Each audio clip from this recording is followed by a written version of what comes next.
Hello, those of you who are joining me live. Just on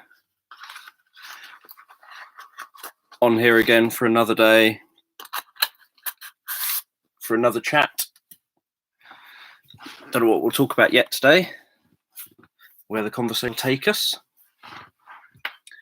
I'm just doing something behind the scenes a bit. Hang on, let me see. So the idea of this is just to have something that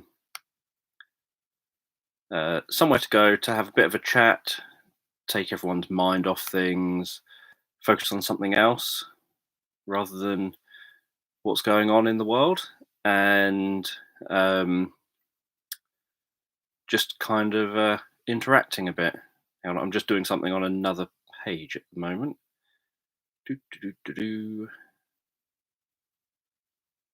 Trying to find what I'm looking for. Where is it? Ah, there it is. Get a shareable link.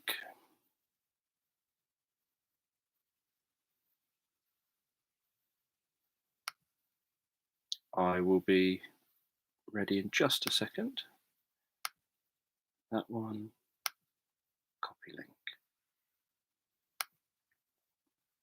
And back there. So I was just grabbing a link that I'll post over at the side again again, I haven't posted it at all yet. Post at the side in a little bit. So yeah, anyone who's watching this who isn't a subscriber already, this is just like an extra thing I'm doing on my channel while many people are at home. And so it's just really an opportunity to have a bit of a chat and see where that conversation takes us. I generally do things like sleep meditations and that from my channel. So if you like that sort of thing, feel free to subscribe. And if you end up finding this interesting or just want to be supportive, feel free to give a thumbs up to the video. So hello, those of you who are already jumping in here. Show the watch. Yeah, I found the watch yesterday, but I didn't show it yesterday. I have to have something for another day. I will show it in a second. Yep, there are some regulars here.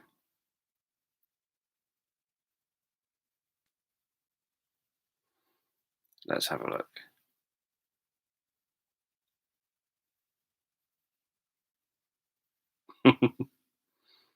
Yes, emphasis can be very important.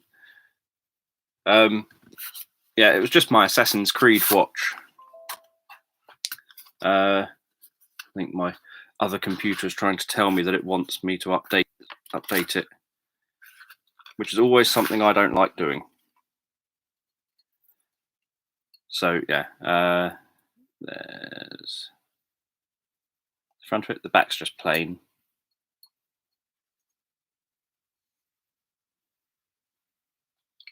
You're not that late. I have only just arrived because I was doing something for you.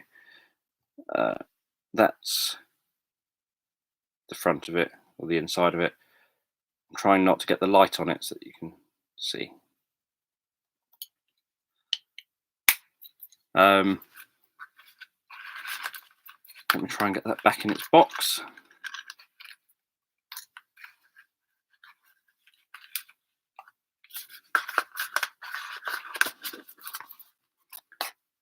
So that's its box. It was open on my shelf at one point, but sort of with the box open so it could sit in the box on my shelf. But it kept tipping forward and falling over. Where was it hiding? I'm trying to think. Oh, I put it up. I think I tied it up a bit and moved things around. And for whatever reason, I put it up among my Elvis stuff. I've got some packs of playing cards in front of my Elvis Presley things right at the top. And for whatever reason, because it's a playing card pack type size, I'd ended up putting it there.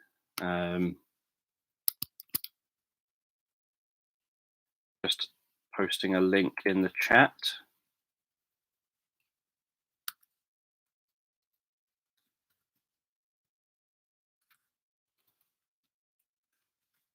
I can type.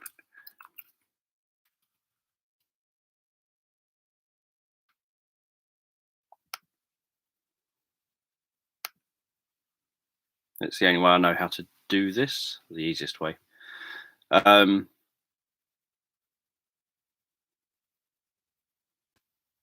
hopefully that link works fine. So the link I've just posted is a link to, I've just gone through my other computer and found, or the hard drives that are attached to my other computer, and found some, no, I don't ever do Elvis impressions, at least not intentionally. I obviously, I think, mimic sometimes. So yeah, so what's in that location on the drive? I've just found a bunch of my Pain MP3s and dropped them onto my Google Drive. They won't stay there forever because I always need space on my Google Drive. But I know that you're after them. And so there's lots of different types of approaches, because obviously the only video, as we know from trying to search my channel, that's available, or there's 2 videos available that deal with pain management on my channel directly. Technically 3 if you include the healing light meditation, which covers pain as part of that meditation. It covers kind of going through healing through the body. There's the white light process, and there's the Hope the Bunny story, which someone live had asked if I could focus it on pain, and so I focused it on pain as well. But other than those, it appears I've deleted all the others off of my channel, even as private ones. So the white light pain one was set to private, but all the others had been deleted. So I have just been and found a bunch of my pain management MP3s. I haven't listened to any of them to decide what's what, but just found them, dumped them in one location, and you can check them out for yourself and see what helps and what doesn't help. There's obviously a lot of different types of pain management strategies that you can use. So you can do things like focusing in on the pain as a strategy. You can also do not focusing on the pain as a strategy. So that obviously, if you focus in on the pain, the idea is that, because sometimes people think, oh yeah, but that would be horrible focusing in on it. But the idea is that you focus on it not as pain, but as a bunch of individual sensations, and you kind of break it down so much that it doesn't exist. So yes, there's different tracks there. Some things more conversational, some things very direct. So yeah, so feel free to check them out. Glad that the sleep stuff helps you to sleep.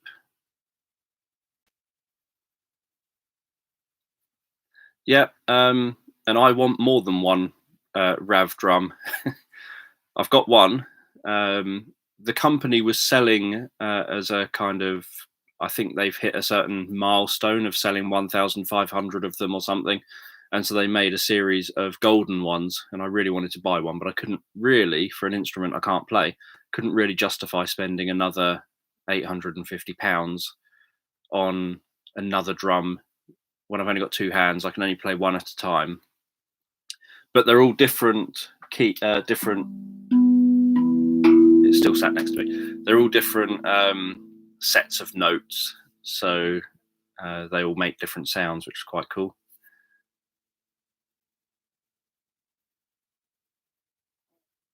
PS4, I play the Assassin's Creed games on. I've enjoyed the Assassin's Creed games, obviously, since the first one on the PS3, and have followed them all ever since then. I kind of get irritated a bit with the Assassin's Creed films, games even, because I think I'm probably one of the few people that plays it because I like the present day storyline. I've got very little interest in the historic storyline, and So I kind of followed it well while the present day stuff was going on, and then they killed off the lead present day character. And then they have gone on a bit of a tangent where the present day stuff is still carrying on, but nothing's focusing on that, really. And I think it spends too much time focusing on the past. My view is that if I wanted a game that was just about the past, like just about ancient Egypt or just about I don't know, wherever each one's set, then I would go and just buy a game that's just about that. I spend all my time playing it, trying to get to the present day bits, and I think I'm probably one of the rare people who does that. But I do really like the most recent two games that are very open world and are just games that I've spent. I think Assassin's Creed. I'm trying to think which one was the first of the two. The Egyptian one, I spent probably I don't know, a couple of 100 hours playing, and then the Greek one I've spent even more time playing. Glad you can see a little bit better now.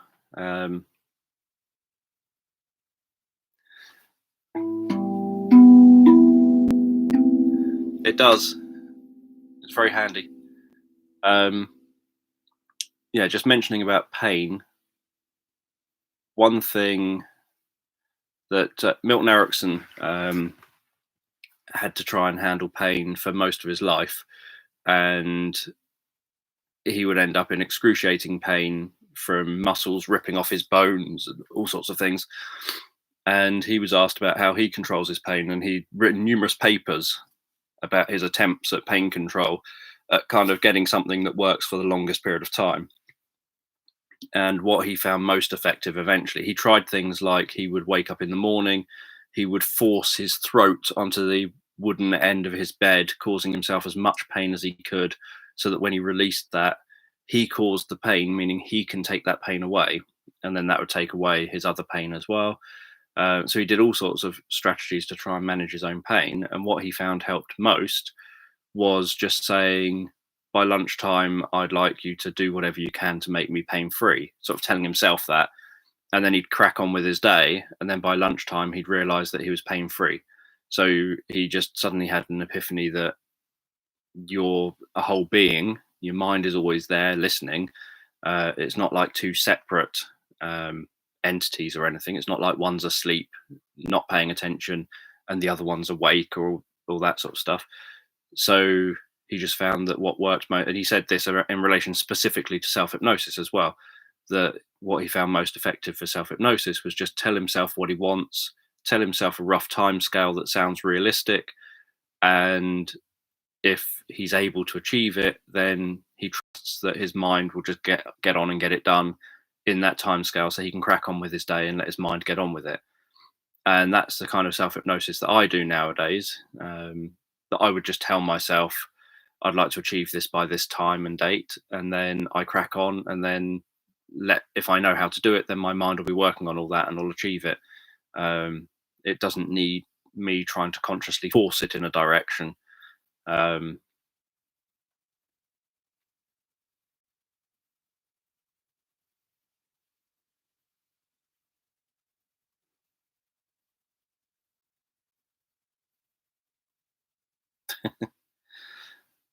Let's have a look. But yeah, I'm generally more of a PlayStation person than an Xbox person. I love playing Minecraft, but Minecraft, the latest updates now make it look like an Xbox game, because obviously Microsoft bought it, and it's horrible. It's bright and garish green for the like loading screens and what have you.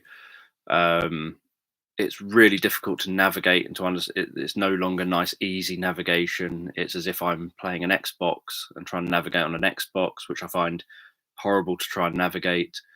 Or at least I did in the old days when I've had to go on Xboxes. I haven't had to go on any Xbox Ones. And I don't like the controllers of Xboxes. I find them too fat and bulky, and everything seems out of place. It just seemed more intuitive, I find, for PlayStation controllers. So that's just me, and so I generally play PlayStation. I also find that the games on PlayStation generally seem to be more story led, at least the sort of first party games, or the games just for that console that aren't likely to come out on the other console. I find them far more story led, single player games, which is much what I prefer. I really dislike games that are multiplayer or that involve me having to interact with other people.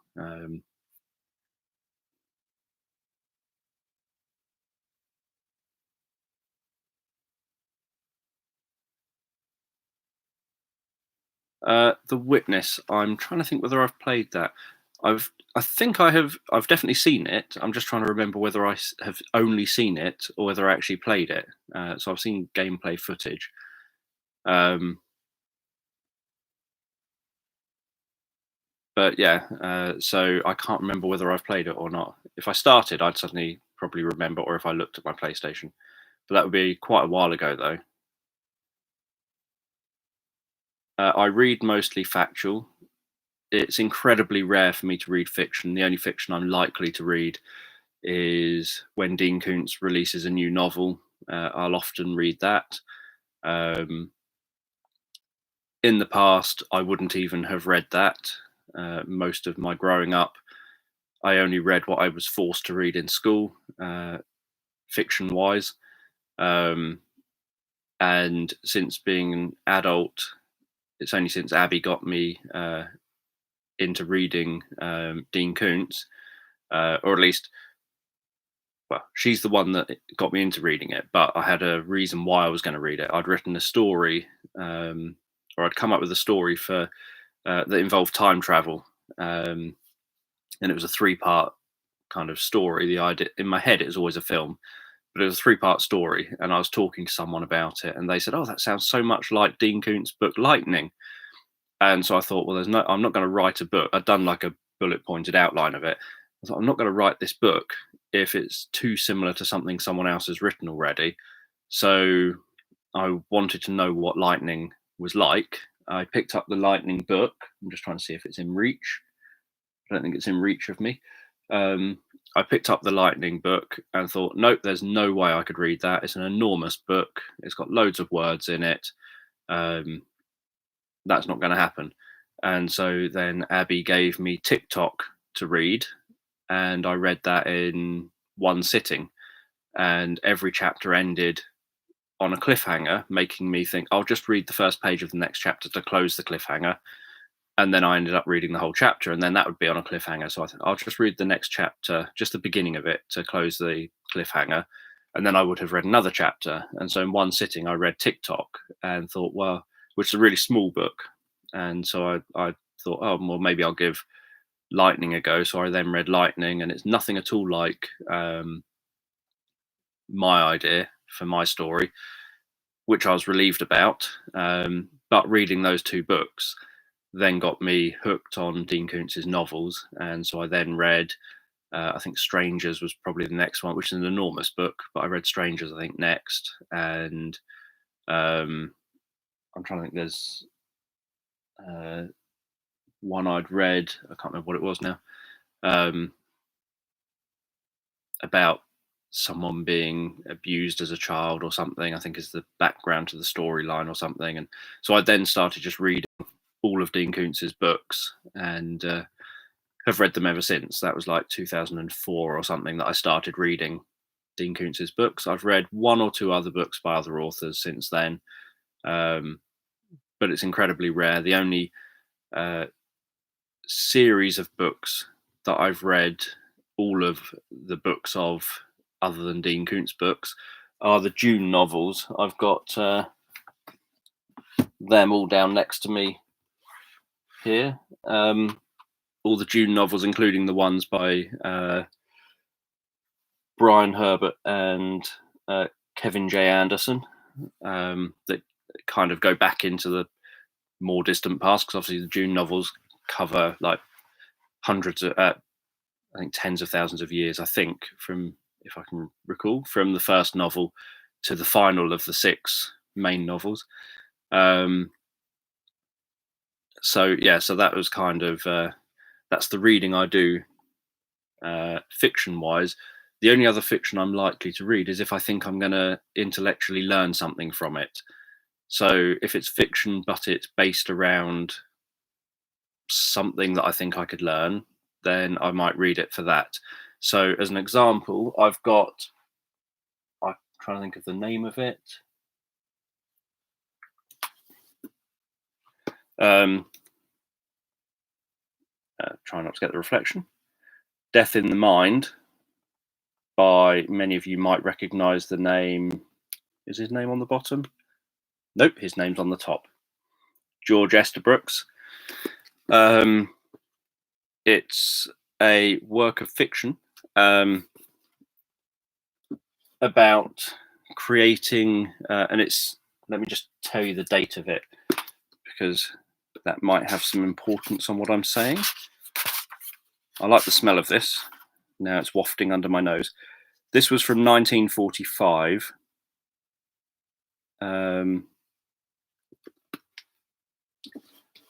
And the idea of that novel is it's written by George Estabrooks, who was a world famous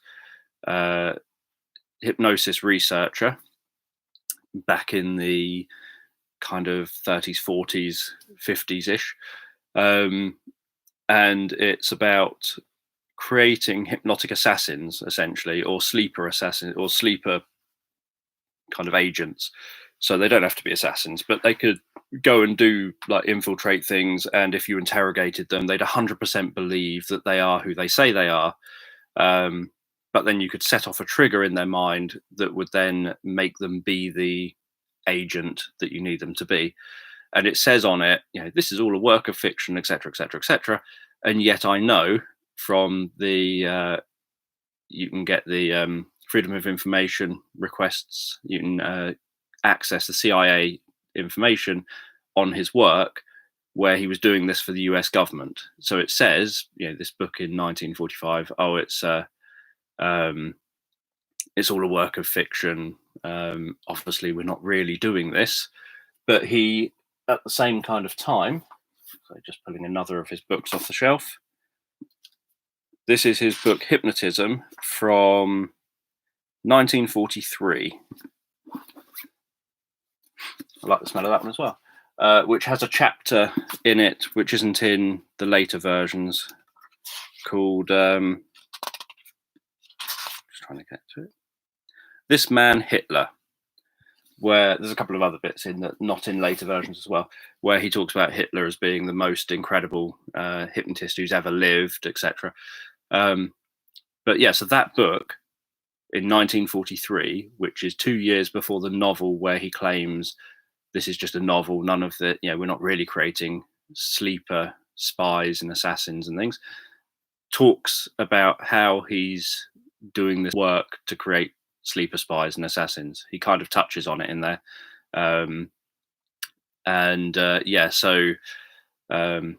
So reading that book obviously is really interesting, and that predates the Manchurian Candidate book, which is far more famous by about 20 years, which I find very interesting, because not a lot of people seem to know about that book, and yet they do know about the Manchurian Candidate, which has had films and stuff made on it. No,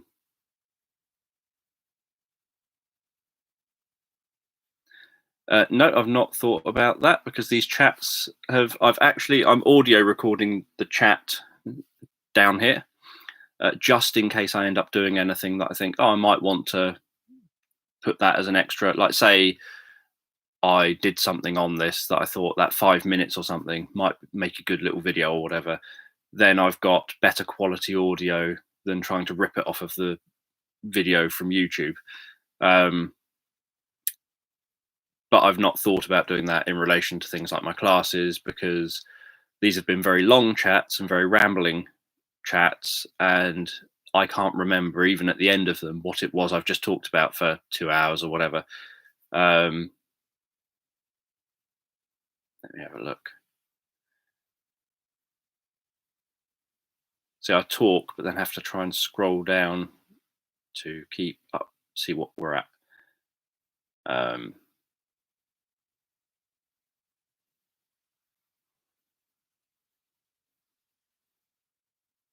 Sticks are wonky on Xbox. Yeah, that would annoy me.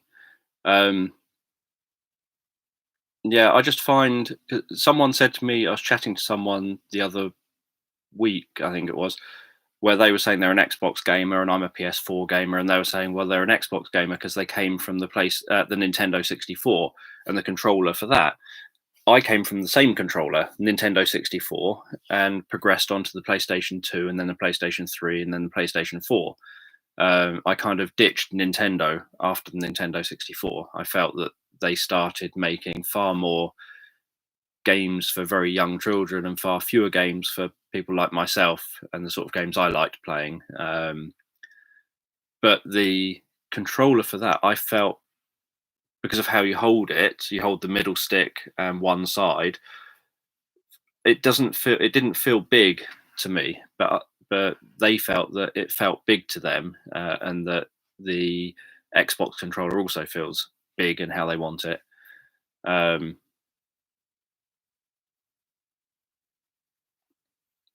so yeah, in relation to this Michel's comment about the 10 autoimmune diseases, I think was it my last live stream, sleep meditation live stream, that story specifically was covering autoimmune diseases, as well as the usual stuff that it covers. What's my top Kuntz book? That one is I don't know, a difficult one. I like the original Odd Thomas book. I like all the Odd Thomas books, but I like the original, and kind of the way it goes and the way it ends, and it being kind of emotional. I really liked the new Jane Hawke series of books. I'm trying to see if I can see them. I really like the new Jane Hawke's series of books, and would definitely recommend binge reading them now they're all out. Um, I felt that the story seemed to fill across all the books, which was quite good. Um, and I looked forward to a new one coming out because I wanted to know the next bit of the story. So that was good. I like Lightning. That was good. I like Strangers. That's good. Um, Strangers was what Lightning is one that I could pick up and read for say an hour and then put it down, and then read for another hour another time and put it down, and I could understand it. Strangers was something that had so many characters being introduced. I really struggle with people and people's names and things like that. So my description of Strangers is it's a bit like watching Heroes, the TV show.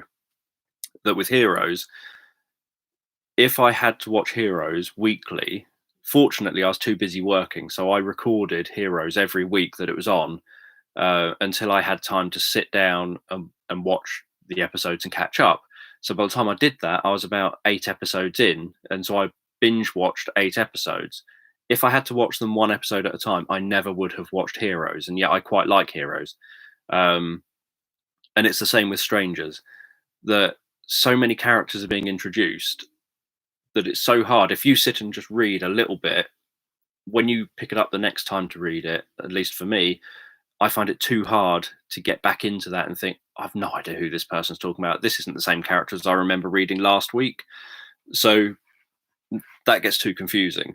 So Strangers is one of those books that I think you need to kind of binge read for a chunk of time, like many hours, so that you've got like a few hundred pages in or whatever, just so that you've got a gist of what on earth is going on, how all these characters are interacting, etc., rather than something like Lightning, where you can just read a bit and have a gist of it. There's not vast numbers of characters being introduced all the time.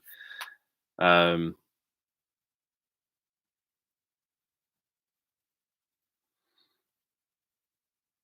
yeah, so anyone else who wants to download those pain tracks, feel free to do so.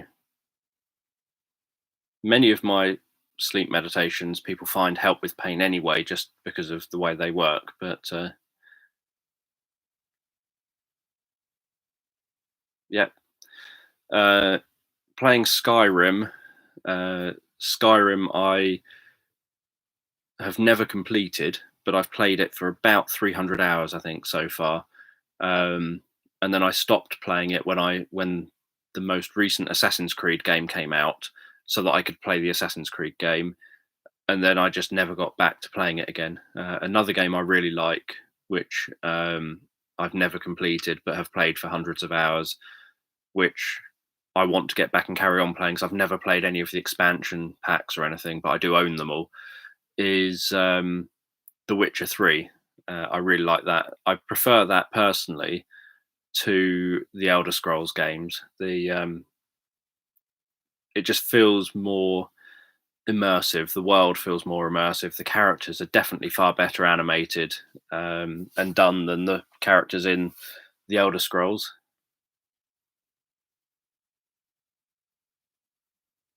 And yeah, the music is brilliant for the Elder Scrolls.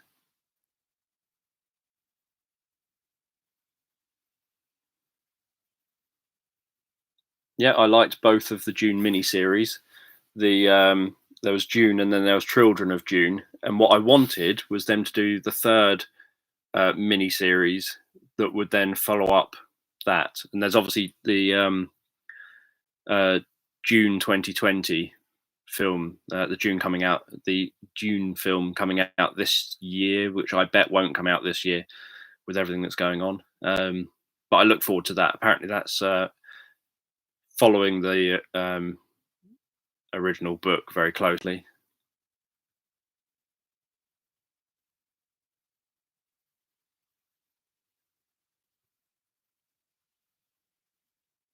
Yep, love old book smells.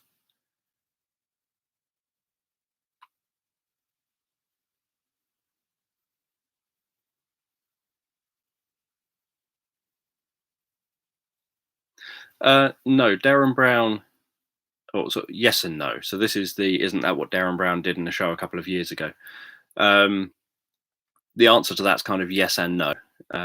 So he kind of was proving a point that you can make someone um, seemingly assassinate someone else using psychological techniques. So not just hypnosis, but psychological techniques. I actually got through. I talked about this the other day. Got through some of the auditions for the Assassin TV show that Darren Brown did. I got to go to London. I got to go through the whole stage hypnosis process that Darren guides you through to try and find people who respond to what he's going to. So he will have a set of criteria for, right, so I need someone who is compliant, who to me, who's willing to follow along to anything I say, who kind of gets lost in their own world while they're going through the experience, who kind of hallucinates stuff as if that's real. So for example, I talked about the floating eyes thing that Darren would do, and so he would want the somewhat, because if you ask every hypnotized person what they saw, one person would say, I saw your eyes floating. And if you push them, they'd say, well, I kind of knew it was you, but to me, in my head, it felt like it was your eyes floating. Someone else will say, 100%, I just saw these eyeballs floating in space. And so he'd be looking for that person. So he'd have his set of criteria for what he was looking for the person that's going to respond right for that specific sort of assassin show. And I obviously didn't pass all the way to the end. But the point is that technically the guy is kind of a complicated thing. The guy would know that he's about to pull a gun on Stephen Fry and he's about to shoot Stephen Fry. But at the same time, a part of him would know that this must be fake because Darren Brown is here and Darren Brown has set this up, kind of thing. So a part of him would know that. And that's where it gets a bit kind of dodgy. So there was a lot of research, or has been a lot of research done on trying to get people to do immoral acts. And when people are questioned about why they carried out the immoral act, they always say, well, there's got to be a catch because scientists are asking me to do it. And so clearly they're not going to let me do something that's really genuinely harmful. There's going to be a catch. So there was like a thing done with the armed forces where people would be told the next person you see come in this room is the enemy and you need to shoot them. And then they would pull their gun out and fire their gun towards their commanding officer who just walked in the room, believing that commanding officer to be the enemy. But then when you question them, they'll say, well, obviously, I just sort of, I felt compelled to do it, but I kind of thought that if this isn't real, there's got to be a catch to it. And somehow it's not really going to be, it's going to be blank. So there's going to be some catch here. So technically, if you had an immoral scientist who could not give away that they were being immoral, which is incredibly difficult to do, not to give that away, because someone who's highly responsive to all this is also someone who's highly able to pick up on changes to your sort of non-verbal behavior, including the way you talk. And so the more you try and manipulate them, the more they're going to pick up on the fact you're trying to manipulate them. So you'd have to be very cold and calculated and able to do this without giving away that you're doing something manipulative. But if you were, then someone could pull a gun assuming that there's going to be a catch here and it's all going to be fake, but actually they've just carried out something that's real because the scientist was being malicious and kind of putting them in that situation. So he was kind of doing a similar thing, but he wasn't sending someone into a situation in quite the same way as what the government, the US government and the Russians and what have you, probably many others, had been trying to work on creating. That was far more advanced and involved a lot of different techniques to really break people down and make it so that people suddenly think I've no idea what's real and what's not anymore, and then they kind of build them up again into a belief around the world, around of what the world is like that's specific to them. I live with my wife, not by myself, and I've had a number of jobs. I really struggle with employers, and I'm self-employed now, but I really struggle with employers, and I struggle with kind of the fact that everything in employment seems to be here's the way that everything works. We know that this isn't the way that you do things or think about the world, etc. This is just the world you're going to be thrust into when you work here. And so you end up feeling, or I end up feeling really out of place and feeling like everything I'm doing is stuff I don't want to be doing and not the way I want to be doing it. But I hate being self-employed. I've always said I want someone who employs me, lets me do what I want to do, and so do pretty much what I do, and they just make money out of that. But they deal with all my taxes and they deal with all the paperwork, and they just give me a wage every month. I'd much prefer that.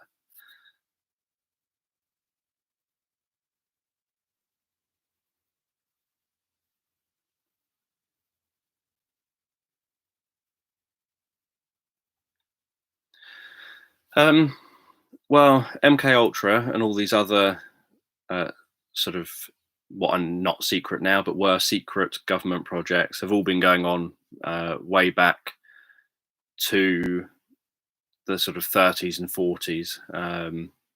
But there's vast amounts on George Estabrook's involvement, and his own books talk about a lot of it.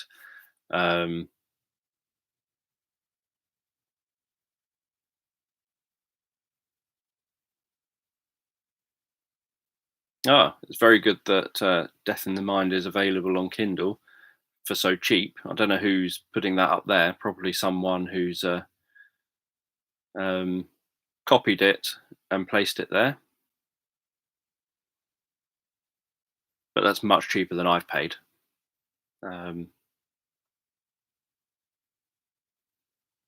Yeah, Kindle doesn't have old book smells. That is a downside.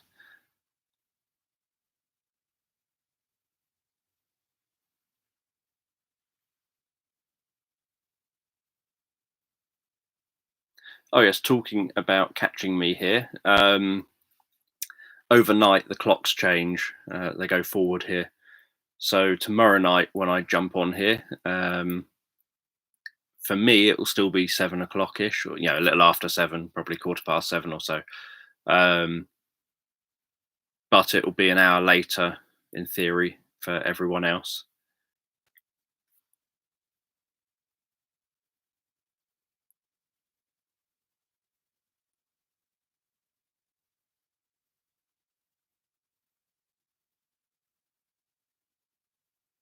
I'm glad that the stories have helped an 8-year-old.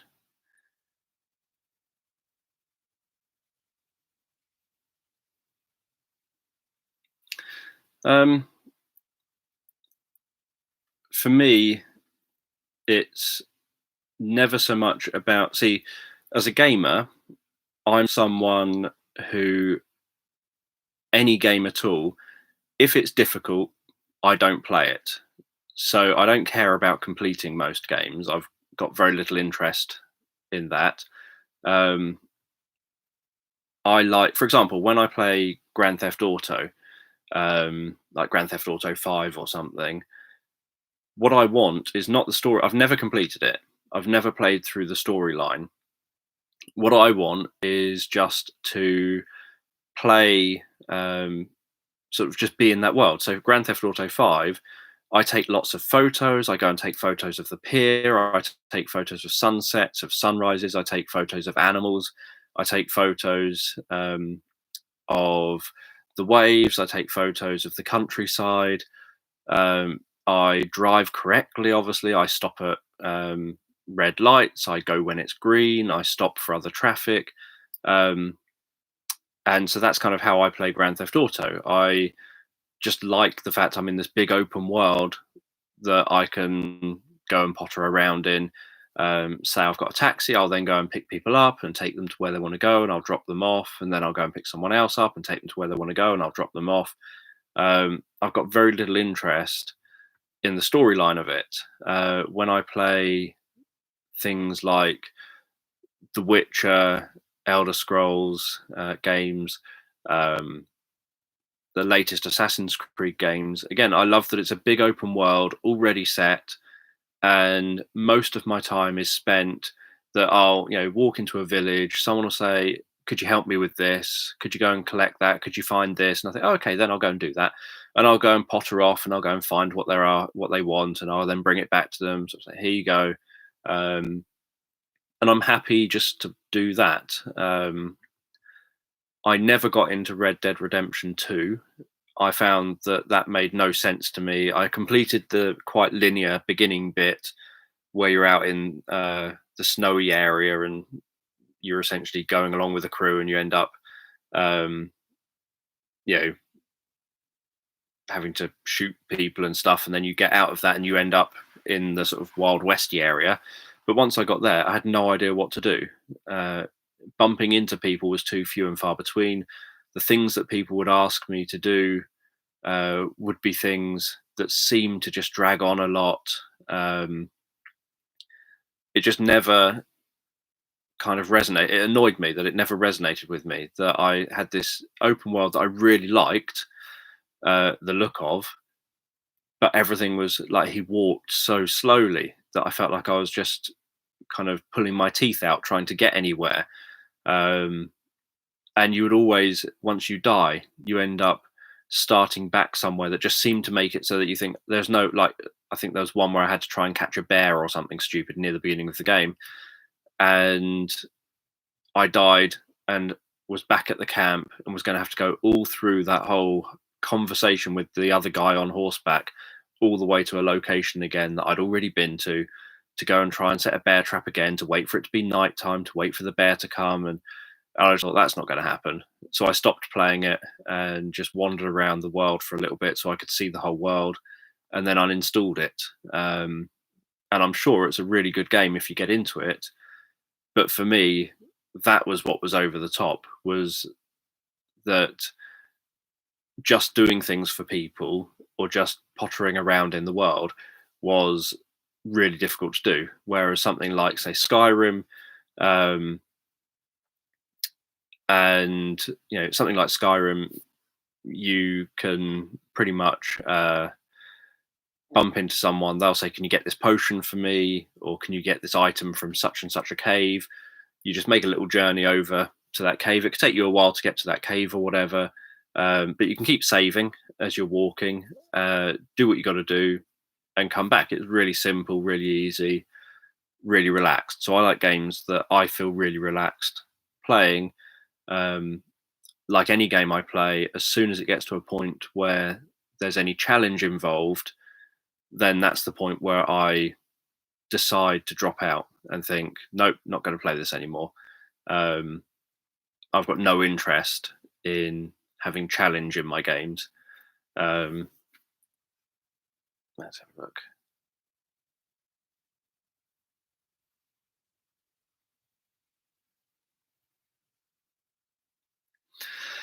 Um,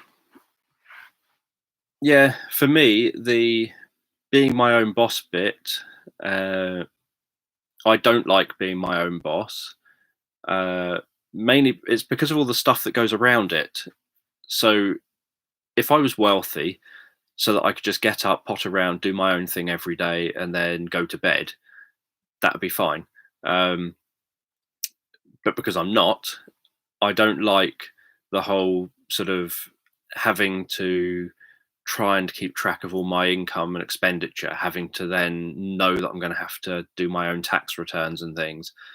Um, I like the idea of a boss who I like structure and certainty, in terms of like, right, so you are doing this at that time and this at that time. And um, I like everything that comes with the idea of having an employer, but there are bits that I don't like the fact that the employer might say, "Oh, they're busy in such and such a location. Could you go and help?" And it won't be my normal job, and so I'd then be told I've got to go and help doing a job that's not my job. Uh, that's normally when I have walked out of jobs because I will say that isn't happening. They'll say it's your job, you've got to do it. I'll say goodbye and I'll just walk out. Um, I haven't had to do that for years, but I used to do that. That I would just walk out, and I had one really good manager back in the '90s when I worked at Butlins, who he came round my flat every single day after I'd walked out, shouting up the side of the building to my flat to get my attention because I'd never bothered getting my doorbell fixed or anything because that means people can contact me, um, and people might then visit. And so he would shout up the side of the flat every single day. And eventually I let him in and he convinced me to come back to work. And he said, we'll meet your demands, so to speak. We won't have you in charge because I was in charge at the time of the venue I was in. So we won't have you in charge because you say you don't want to be in charge. We'll keep it so that you can just keep doing the one job you like doing. And he was a brilliant manager there. Um, but most managers just sort of think, well, fair enough, go then. Yeah, there are lots of magic potions in which I'm really not good with things that have things like magic in. Um, it ends up being too much for me, so I to sort of try and work out. If it's introduced nice and slowly, I can get the gist of the different potions. Um, but if there's too much going on, then it just overwhelms me, and that then puts me off. I like a nice, simple game. Um, yeah, I remember playing Tony Hawk games in the past, a long time ago. I was talking from a very, very young age. My mum called me her little science, said that as a 2 year old, I was her little scientist, that I'd already be talking intellectually. Um, and when I had my assessment, so I had my autism assessment as an adult, and my mum came along with me, and my mum was sat there saying, but Dan can't be autistic because Dan was talking before he was two, very coherently and very intellectually before he was two. I used to call him my little scientist.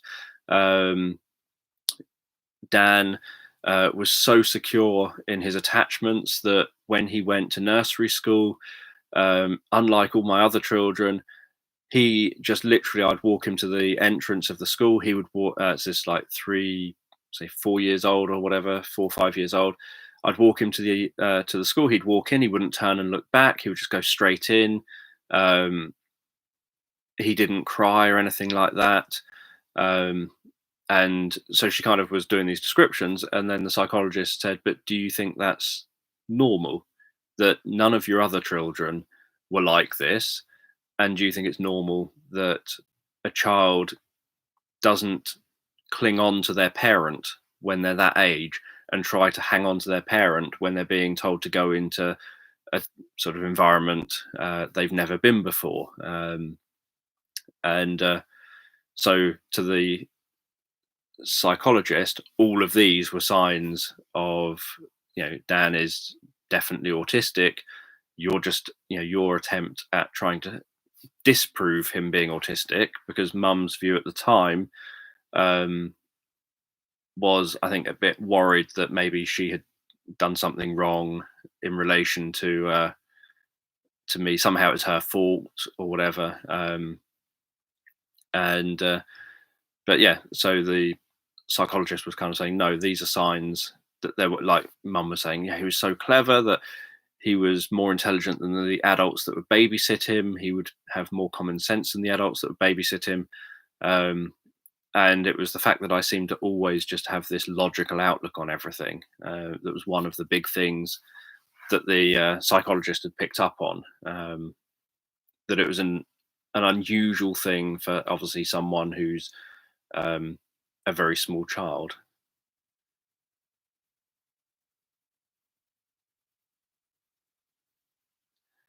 I don't think I know the name Regulators. I've got a number of books under different pen names of Dean Koontz's, but I've not heard of Regulators.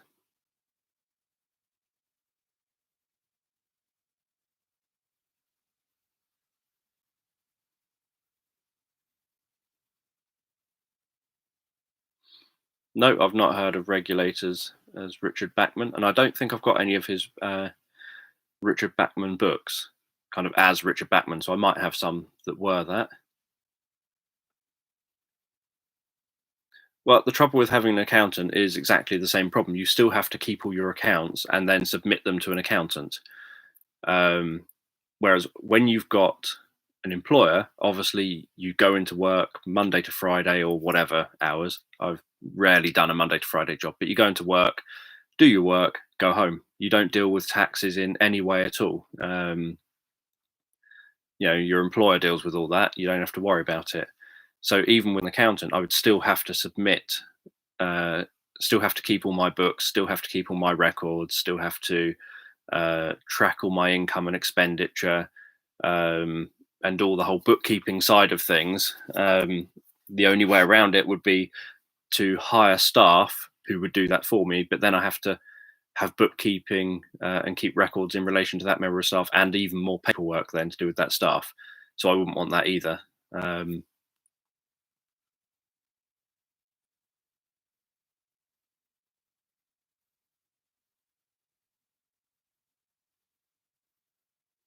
I was Backman King.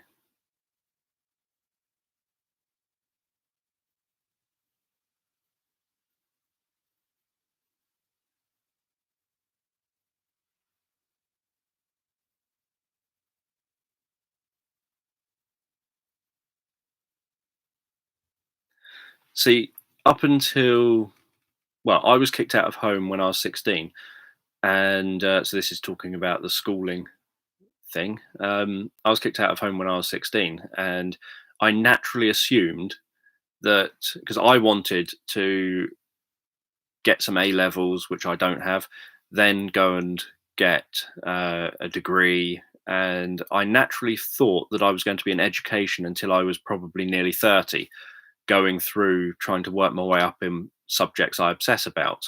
And there are so many subjects I obsess about.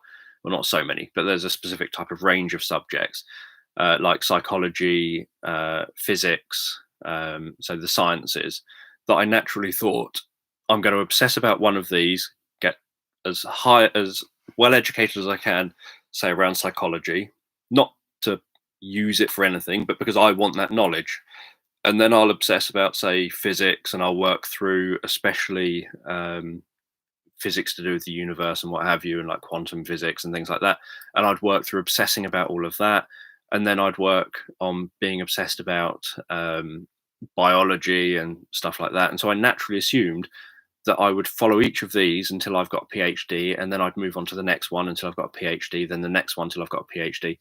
And that I would pretty much live my first part of my adult life in a university, sort of being based in a university, doing education, and that kind of never panned out. But I'd naturally thought that that was the structure that I was going to end up having, that you would then go in every single day, you'd learn and study, and every day would be a discovery. Every day would be, your excuse is that you've got an opportunity to, like what, when I wrote that book, the first of the Hypnotherapy Revealed books, Introduction to Hypnotherapy, I liked writing it because I reference everything that's in it. And so that meant that, because what I decided to do with that book, so I've written previous hypnotherapy books, and they're quite light on references because they're just written saying this is my views on things. So they're obviously, I've come to my views from training I've had, from experience I've had, but they're quite light on references. And so what I decided was that with these books, I was going to write down only stuff that I can find references for. So, for example, with the history of hypnosis, there are certain things that are written in nearly every single hypnosis book about the history of hypnosis, claiming about like how hypnosis has been used over the history, over time. And so I wanted to know, where did those claims come from? And so I tracked them back and tried to find out where they came from. Then I found a book that seems to be the earliest book that claimed all of this history of hypnosis. And that book doesn't give you the references where they got the information from. And so I then thought, okay, let's try and find the references where they got that information from. And some of that information I couldn't find any references for. I couldn't find any information to back up their claims anywhere. And I searched for hours and hours and hours, a lot of hours, and couldn't find any references. So that meant that those bits I didn't include in my book because I couldn't find anything to back up that they were actually true, rather than just some author's opinion on something. But by writing that book, it meant that whenever I was making claims, I was then going and thinking, I'm kind of fact checking my beliefs, because I've got certain beliefs around, from my training and everything, how hypnosis works and what hypnosis is, how it fits into therapy, all these sort of things. I've got my own views on these based on things like the training that I've had over the decades. And so what I wanted to do was actually, rather than just take it as, well, my trainer's told me this, so that's what I've always told everyone else, which means it must be true, I went through, and every time I was talking about something, I made sure that I went and found, read all the research papers on that area, read books around those areas. So I read dozens of books in the writing of that book, and dozens of hypnosis papers in the writing of that book, because I was referencing all the different bits. And I liked that. I liked doing something where I got to read tons of new material, and some of it was old material that I'd read before. Some of it was old material I hadn't read before. But I got to read tons of stuff that went into making that book. And so I kind of had imagined, because that's what if I was given the choice, that's what I would spend my time doing to make money, if that was a choice that I had. But I kind of imagined that my life was going to pan out where I would spend all my time working on research stuff as part of different degrees within universities, and hopefully being paid while I'm doing it all. And doing doing all that research, and so doing lots of reading and studying constantly every day, thinking I've learned even more today that I didn't know. I've discovered even more about the world and the way it works and what have you. And that kind of didn't pan out like that. But I did want that kind of structure. I'm definitely very big on wanting kind of everything to be clear and structured and to take place at the same times. And um,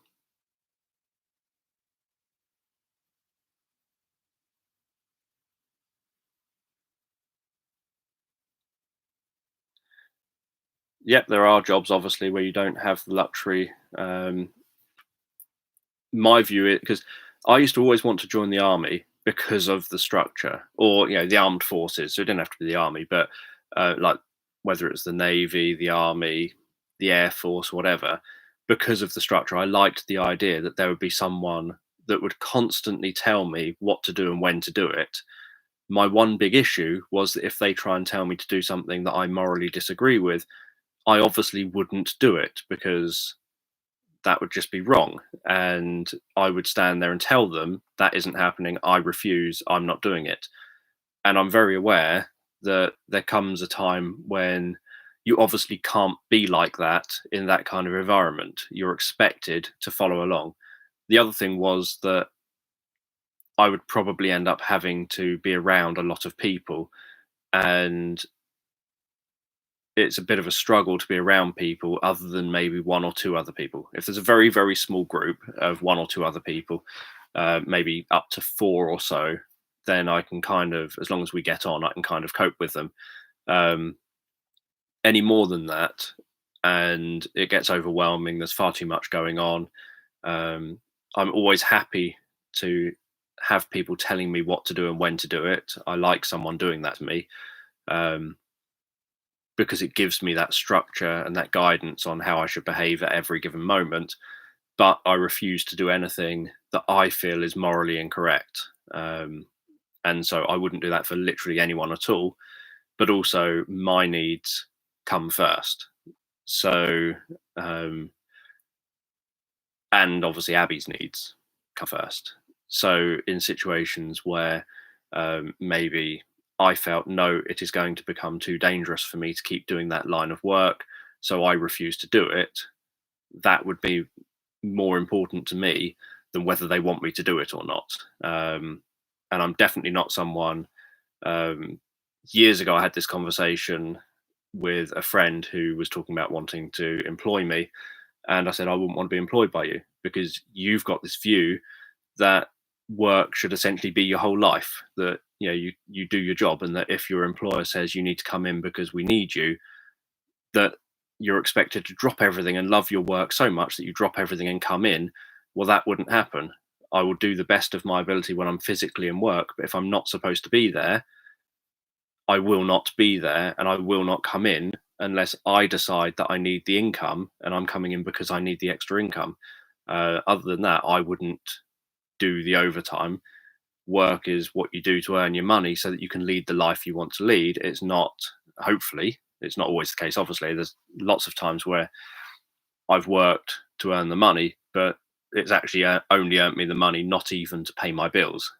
It's not even covered my own outgoings. Like when I worked at Butlins, in the winter, I would earn £42 a week, and my rent alone was £48 a week. And then I had council tax and electric and other bills and things to pay on top of that, and food and stuff. So I would give my landlord the £42, and then I would not pay my council tax, not get electric, not buy any food, and be getting in arrears every single week with my landlord. So there are times when the work doesn't even cover, the income doesn't even cover your outgoings. But my mindset is that work is something that isn't supposed to be the sort of, you're not supposed to give up your life unless you choose to and you love your work. You're not supposed to give up your life when there are other things that maybe are more important to you in your life. And so I never worked for that friend because I know that he's very strict on no, your job comes first. If I say jump, you come into work and jump. And I'm not that sort of a person, and would never be that sort of a person. Let's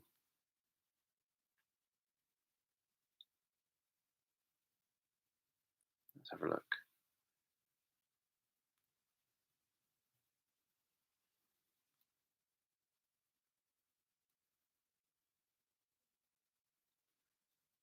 Just trying to read what's written.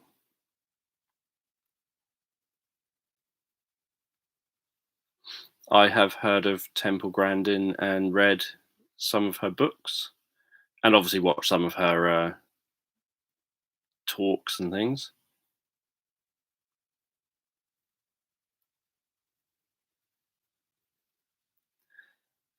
Yeah, I could do with an assistant, but I would never hire an assistant because that would just be even more outgoing.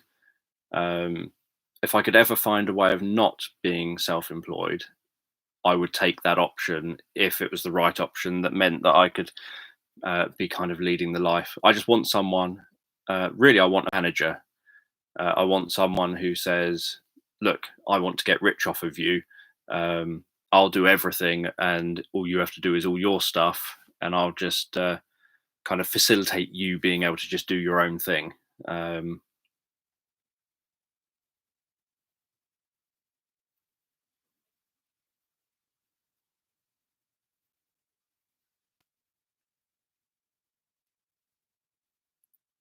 if it was a bad book, then I'm happy to have missed it. Um,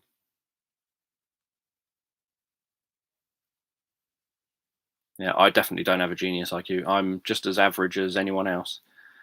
Um,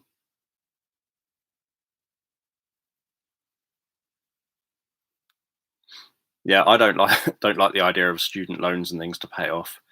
Now, so I took a degree a couple of years back, and because getting a degree was kind of, for me, was the biggest thing I really wanted, and I ended up dropping out because of how terribly it was being run and organized, and how ridiculously slow it was. So it was with a master's degree with a university here in the UK, and I would every week you would get told this is what you got to do across the week, and you get that on the Monday morning at 8 a.m. So on the Monday morning, by 9 a.m., I will have done every single thing that was required of me for that week, and then I would twiddle my thumbs for an entire week waiting to do the next step of what has to be required for me the next week. And the only bit that I couldn't do was, as part of it, it would sort of say, write this, do that, read this. And then it would say, share your thoughts with your fellow students in the forums.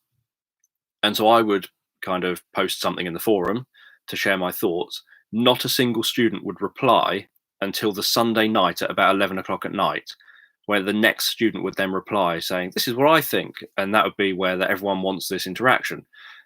And by then, the next unit is going live at 8 a.m. the next morning.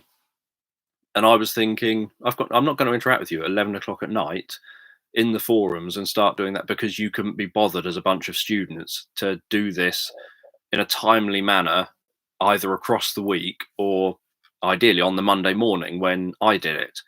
And so I kept complaining to the university that this is just getting really ridiculous, that they're saying I'm not interacting enough in the forums, and yet my post was always the first one in the forum, and the second post would be 11 o'clock the night before the new unit comes out. And I'm not going to be sat at 11 o'clock at night trying to respond to a whole bunch of forum posts. Ideally, I know I do that a lot with people here. I interact on Facebook or responding to comments, but I sort of didn't want to do it where I have to pay lots of attention to how I'm doing it.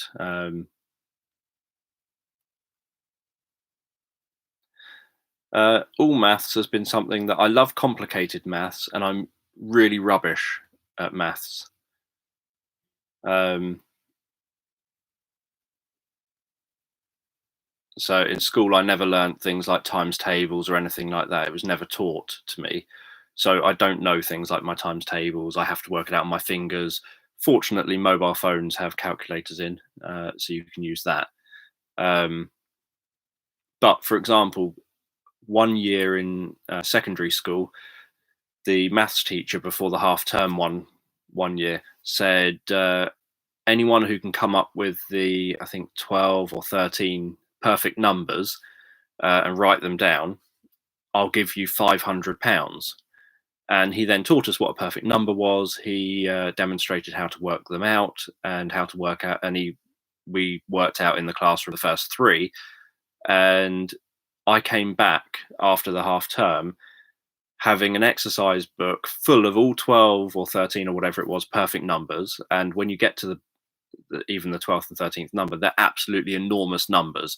So I'd use long multiplication by hand to work out all these numbers. And I then figured out that there was a 14th one or a 13th one. I can't remember if it was 12 and I worked out a 14th, the beginning of a 14th one, or 13 and I worked out the beginning of a 14th one. But I worked out the beginning of the next one. And so he refused to pay up because he said, well, as you found out that there's more than the ones that are known about, at least to him, then I'm not giving you the 500. And so my mum had a go at him saying that, Dan literally spent every minute of the half term doing maths on that one equation to try and work these numbers out. So I quite like doing that.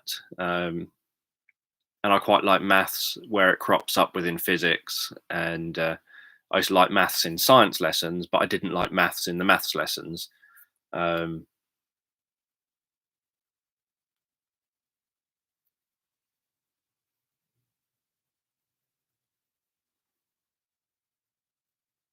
just reading what things say over here.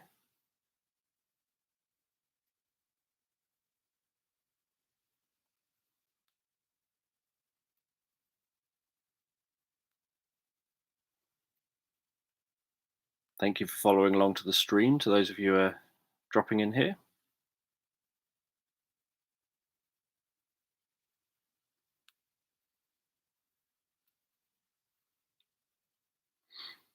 Yeah, I had just naturally assumed that I would end up getting a job in science where I would be paid to be doing scientific research in universities.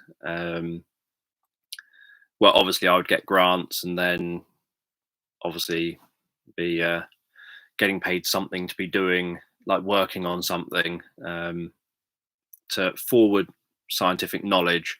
So learn stuff and then forward scientific knowledge and advance it somehow. Um,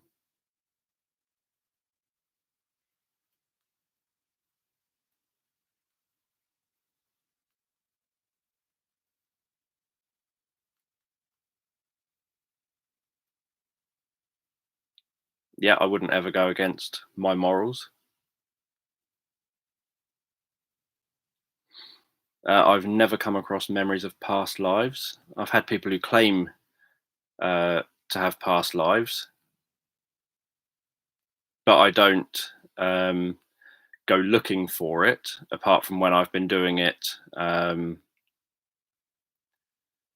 like just with friends or something. Um, and I work with people who occasionally believe in past lives, but my therapy never goes anywhere near anything like that. So it's quite rare for that to crop up, and they don't normally tell me as part of the therapy they believe in past lives.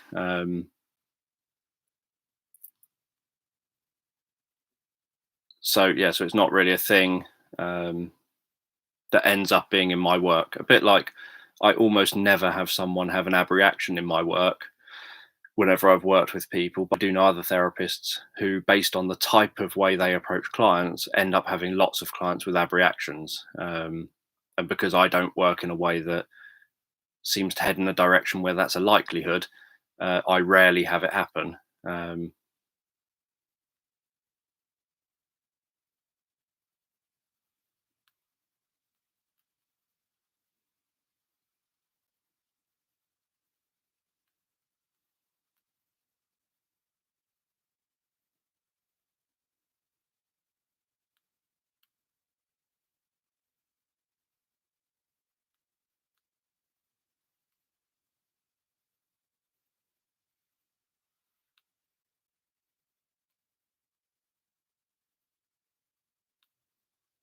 Just reading what the comments say.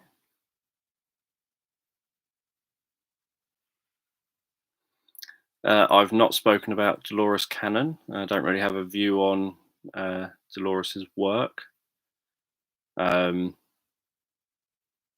Generally, I take a very, very scientific minded approach to everything. So I listen to ideas, look at what the research says, and just sort of follow research and stuff. I rarely, um, I don't believe in past lives. I've done stories and things where I've used past life regression sessions as kind of a plot device within the story. Um, I've uh, I think that people have experiences sometimes. There was a TV program on over here in the UK where it was like a segment of a daytime TV program, and they would have a celebrity who would say, "I'm going to be undergoing past life therapy here, and we're going to see if there's really past lives." And they had a historian who would go and research whatever the past life was that that person would come up with. So it wasn't therapy; they're going to have past life regression. Um, and the person would be asked, what sort of things do you think you'll find out? What do you think the experience will be? And in every single instance of the program, I could pause it after the celebrity had spoken, and I could say what type of past life they were about to experience once it got to that stage of the program. And then I'd unpause it. They would be hypnotized by the female hypnotist, who had the most annoying squeaky voice. And then they would end up revealing something very similar to what I had suspected was what they were going to say their past life experiences were, um, just based on pattern matching and based on similar to how I do every single one of my sleep stories, where I notice the patterns in things and then I create a metaphor essentially around something. I could see, right, so it's going to be this kind of a metaphor that this person's going to create for themselves. And so I could come up with the types, like it could be like, I think they're going to come up with a metaphor that's going to be maybe they're on a pirate ship or something. And I would then write down what ideas I had, and it would be roughly what I had ended up saying that they were going to end up having as their past life. And then the historian would go and investigate. Some bits would obviously come across as, well, it looks like this type of person did live here, maybe, or that type of thing did happen at this location in the world, or whatever. Um, and there was always a mixture of hits and misses, but nothing ever that was compelling. And I felt it wasn't very compelling, given that I was able, before they'd even had the experience, based off of just observation of what they were saying and doing, I was able to work out the kind of past life regression experience they were about to have. Um, and that's gone for lots of those sort of things where I end up being able to work out roughly what someone might end up saying, just because of the language they're using. But also, people seem to have certain past life regression experiences that are based on their culture. So you end up with cultures where perhaps they believe that you came from a male person in the past life, or someone down your father's line, or something. That's what they would end up having. Cultures where the more important line is the mother's line, that's what they would end up having. So the past lives that people would have would end up being culture specific as well. Whereas if it was actually a thing, my view is that if it was actually a thing, it should be that it's just a thing, not something that some people end up um, having what their culture says they would have, that's vastly different from what another culture ends up saying. So I'm always open to seeing research and to reading research, and I find it interesting hypnotizing friends and hearing what they say when you take them back to a past life. I don't see it as they're really back in a past life. I see it as a metaphorical thing that, and I think it's incredible that their brain is able to create something so incredibly detailed and such elaborate, um, vivid stories for themselves that can often be very therapeutic as well. And the same with future progression. I think it's interesting how people can create something that you literally can ask any question and straight away get an answer back that's really vivid and detailed, even though they haven't had time to prepare it. They're just able to come up with all this incredible stuff, and it sounds really brilliant. And um, they have an incredible experience usually if you're guiding it to keep it positive and what have you.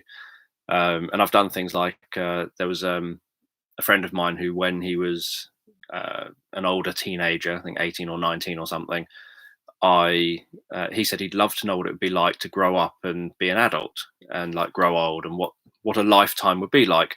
So I obviously hypnotized him and said that you can find yourself as a person, um, being born, and you can lead out a life, and over the next 5 minutes you can lead a full and active, healthy, happy life. I can't remember exactly what I said.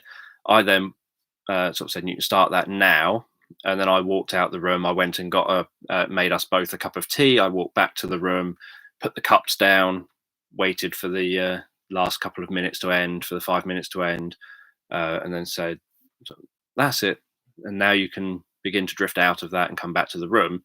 And then we spent hours and hours and hours and hours for the rest of the evening talking about the experience that he'd had, about growing up, about having children, having grandchildren, seeing his children get married, all the way through to his death. And so that was an incredible experience. And I think it was very powerful for him at the time, being young, to see what it's like and experience what it's like to lead an entire life, which I thought was very interesting.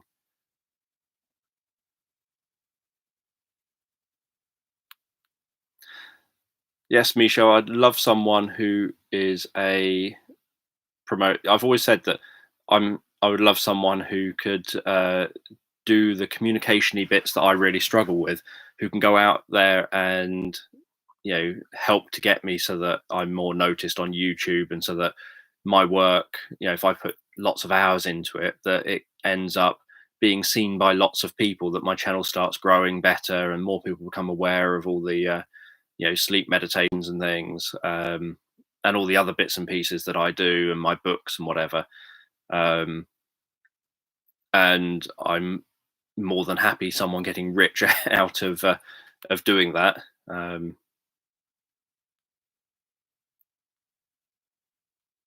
I don't do any hypnotherapy now. Um, I kind of once I reached a point where I actively didn't have to, didn't need to do it because I didn't need to be making money out of doing hypnotherapy sessions. I backed right out of doing that. I do obviously my online teaching. I almost never teach live now. Um, I'm teaching live just for 1 hour at the UK Hypnosis Convention in November, assuming it goes ahead. But other than that, I don't do that anymore. I don't teach live anymore. I don't teach my diploma anymore. Um, in 2018, I stopped teaching my teaching up in London, or teaching master classes. Um, so yeah, so it's so I don't do a lot of things like that now, and I try to play all that down now as well. I try to play down that part of me in that world that I kind of have come from, and of being known in that world, and try and move away from it and just focus on being a YouTuber who kind of does uh, healing sleep meditations. Um, I try and play everything else down a bit now, and have just moved into this world where that's what I focus on doing, and focus on kind of as being the me that I am.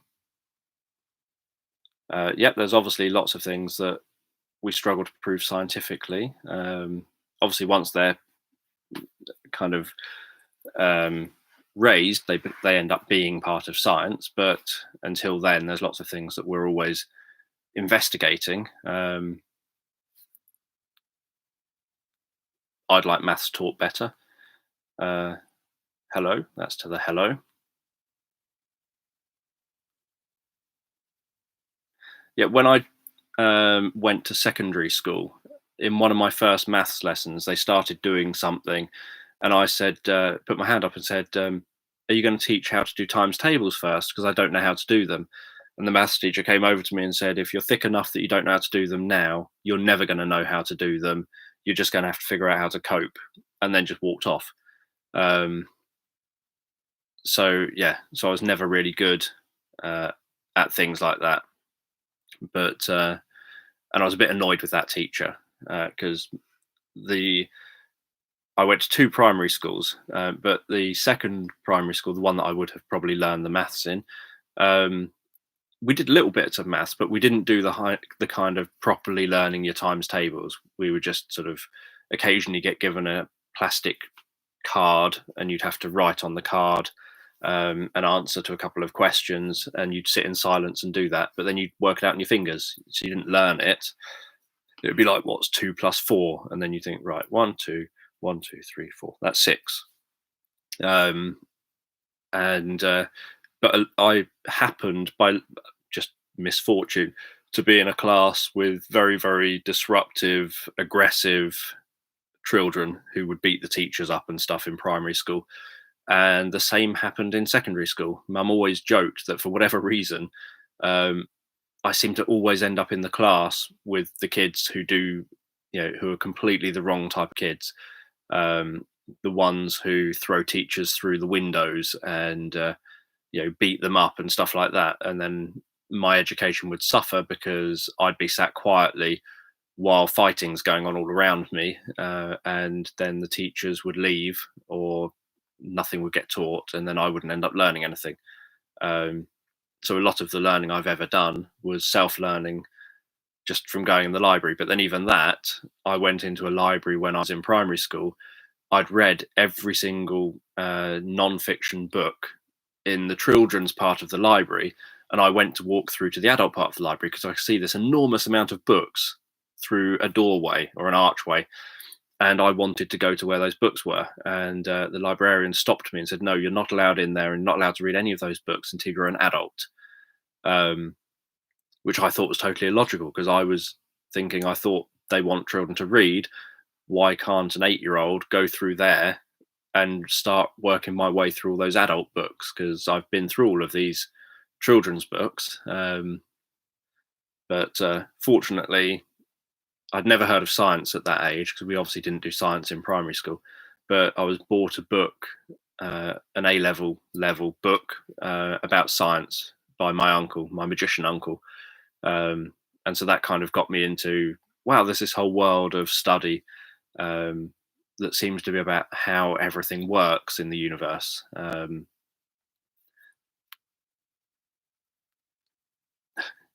Yeah, someone bad at maths. Although I do know an awful lot of autistic people who are bad at maths. Um, I know some that are very good at maths as well, and some who I really envy at how good they are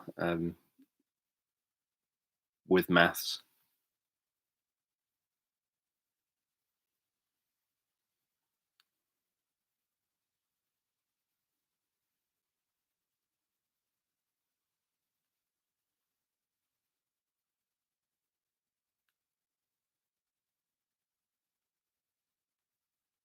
No, I've never ever done drugs apart from alcohol.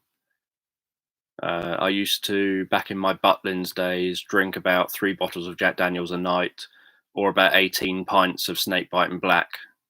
So I used to drink 18 pints of Snakebite and Black, um, and then I moved on because you go to the toilet an awful lot. You need to wee a lot when you've drunk 18 pints, um, and so I moved on to drinking Jack Daniels instead. Um, and then I uh, quit drinking overnight when I was 19, I think. And I've drunk since, but I quit drinking for about a year and then have drunk very largely lightly. I've drunk heavily occasionally, but largely lightly or not at all across a year. Yeah, I always wanted to be an archaeologist, and I was told um, that it's the most boring job in the world. You almost never find anything. You don't want to take that career path. That's what my school told me. Whereas I thought, well, I'm happy to do jobs that people find boring. Um, yeah, I agree. It probably is the context of having chemistry and physics that makes the maths in chemistry and physics easier to understand and work with. People look at maths, say maths lessons, where it's like using letters. I think that confuses a lot of people, where there's letters being used. And you end up thinking, well, what does that letter mean? What does it represent? And it would always confuse me more or make it harder for me to track what it's supposed to mean when it's in a maths lesson. Whereas when it's in a chemistry or physics lesson, you know what you're talking about. You know that you're talking about that chemical thing or that physical thing, and whatever it happens to be, and so you can kind of grasp. So that you know that means the speed of light, or that means the mass, or that means this, or that means that. So you kind of grasp a real world example of what you know that these bits mean.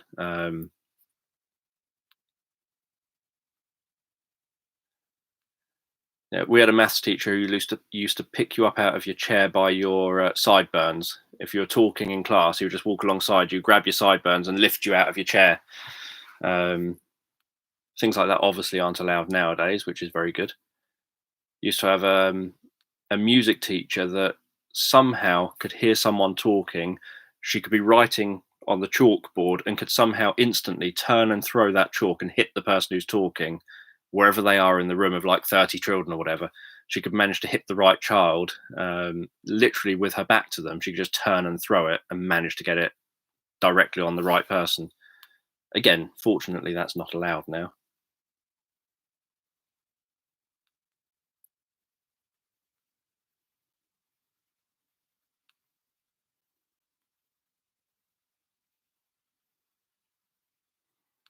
Yeah, I agree that the mind is amazing and is great at healing through metaphors. Hence, most of the therapeutic work I always do uses metaphors because the brain works through pattern matching. So if you create the patterns within stories and metaphors and what have you, then the brain can take that pattern and run with it and find the solution, in the same way that you can get 30 different films that all seem very different, but they all have exactly the same pattern underlying them, the same structure. Um,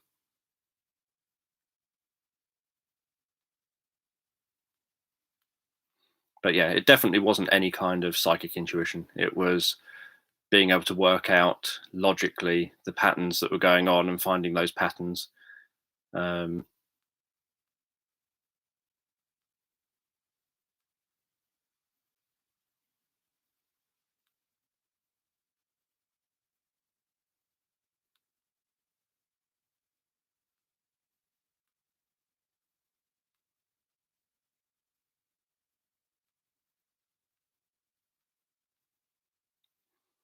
just reading what people are saying. Um,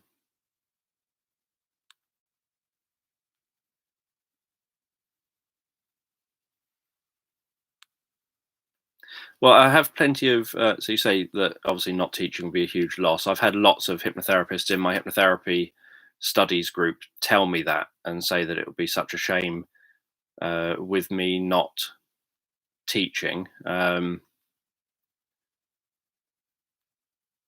And that's why I'm trying to write my hypnotherapy revealed series. So those of you who've read the book so far know that it's going to be a series of 10 books, and the idea is it's then 10 books that lay down everything that at this current point, or the current point in time at the time I'm writing any book, uh, that I feel I've got to teach on that bit of the subject. And once it's out there, my view is that I then don't have to answer people's questions about hypnotherapy. I can just say, it is in this book, it is in that book, it's in this book. My views on that topic are in these books. You don't need me anymore. I've put that information down in books. All I've got to focus on now is I carry on learning because I like learning, and it's not changing me as a person in regards to my interests around hypnosis, psychology, neurology, all these subjects. That continues. It's just changing me having to focus on that as a business almost. I can just keep it as my interests, just like other people have other interests. Um, I still have my e-courses. It would be nice if I could stop my e-courses at some future point, um, because they involve a lot of attempting to answer students' questions, and um, I get roughly about $2.50 per student who takes my e-courses.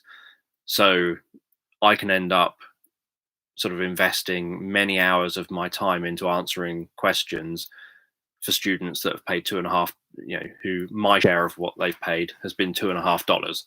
Um, and so again, I'd quite like to be able to reach a point where I don't have to worry about my e-courses, um, sort of dealing with them or whatever, and just focus. I like focusing on a simple life as far as possible.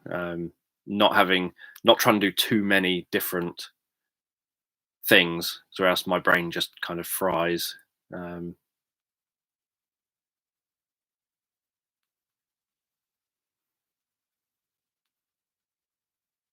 yeah, I've learned a lot more in my adult life than I learned in school. There were some things in school that I learned that, for example, I had a friend who, at the time that I met him, he was a teenager and homeless, and so I gave him a roof over his head. That created red flags with social services, because there was a 19-year-old creating a roof over the head for a 14-year-old. My view was, what am I supposed to do? Let him be out on the street because no one else will house him. Um, but early in our friendship, he said to me, "Wow, everything you talk about is so interesting. Where'd you learn it?" And I said, "School."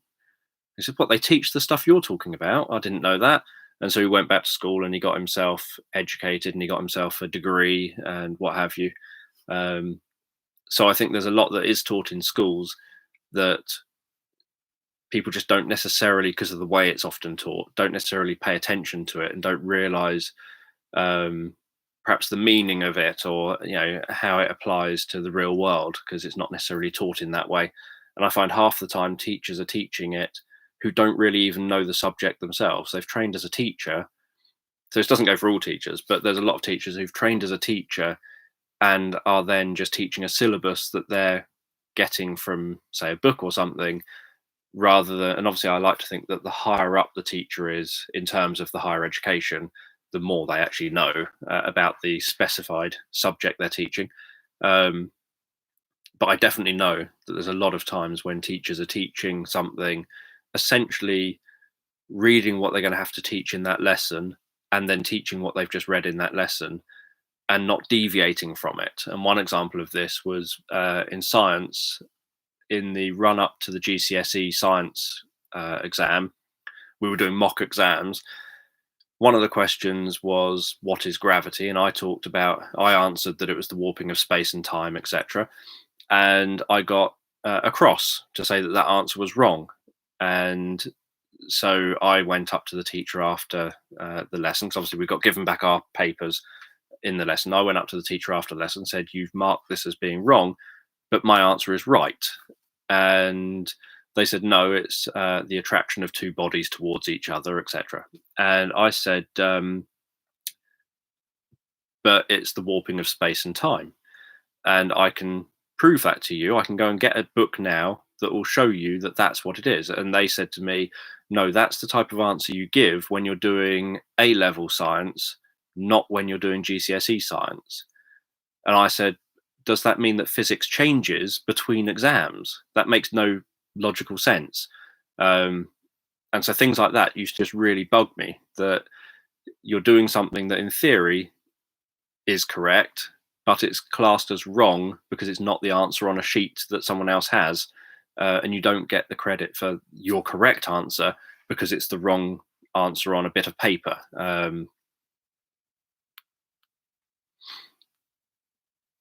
Let's have a look at what else people are saying.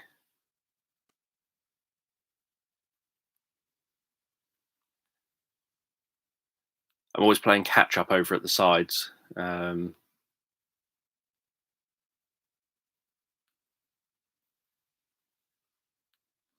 Yeah, I was always impressed with the chalk throwing woman.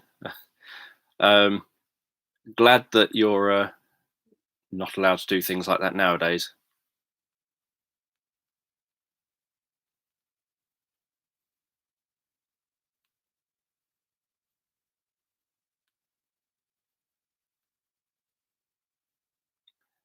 Thank you, Anne, for joining us here.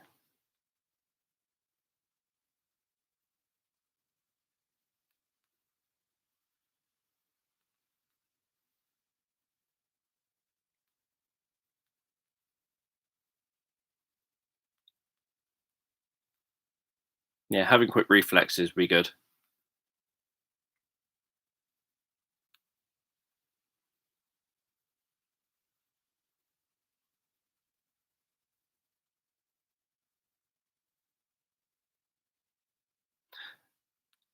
No, the best thing, obviously. Oh, I think I've reached the bottom.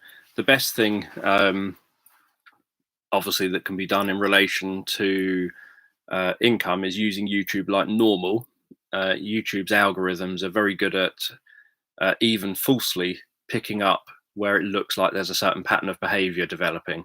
So, for example, if I don't know, if someone started watching the ads in their entirety on my videos, but any other video you went to, you didn't watch the ads in their entirety, assuming that YouTube is showing you the same kind of ads on all of those videos, um, they end up getting suspicious, thinking, why is it that this individual watches all the ads through on that person's channel but never on the other channels? So that then makes YouTube suspicious, and then YouTube sometimes will just, if it's one or two people, will just discount that money, any money earned from that, because they'll say, well, that person was probably trying to scam the system. If too many people do it, then YouTube feels that it's the YouTuber who must be trying to scam the system. So my view is always just, you know, use YouTube like normal, and I make, the money I make from that. And that the biggest thing that helps me is having as many people view my videos as possible. Um, so the more that, the more viewers I can get, the better. So for me, it's more about, the more my videos can get shared, and the more people talk about to other people about my videos and say, oh, you really got to check out this guy's videos. The more people who check out the videos and end up watching them, the better. Generally, the more subscribers I have, income isn't based at all on subscribers, obviously. Um, Income's based on people watching the adverts. So, advertisers pay money to YouTube. YouTube then give a little bit of that money to the creator when the ads watched uh, before the video. Um, it's not strictly as black and white as that. So, for example, there are some ads show at the side of the video, and sometimes you get a little banner ad on the video. All of those get paid for as well. Just tiny, like pennies, or even less than a penny per view. Um, but what ends up happening is that if I've got more subscribers, then the theory is that when a video goes live, say I've got 50,000 subscribers and I release a video and it gets 1,000 views in the first 24 hours, then YouTube ends up kind of thinking, well, 1,000 of his 50,000 viewers seem to like that, so maybe we should bump it up in the search results a bit more.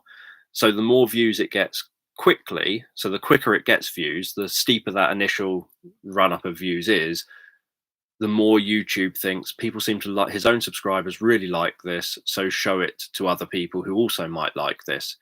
So the more, if I get, and I get sort of all the statistics showing what's going on with all my different videos and whatever.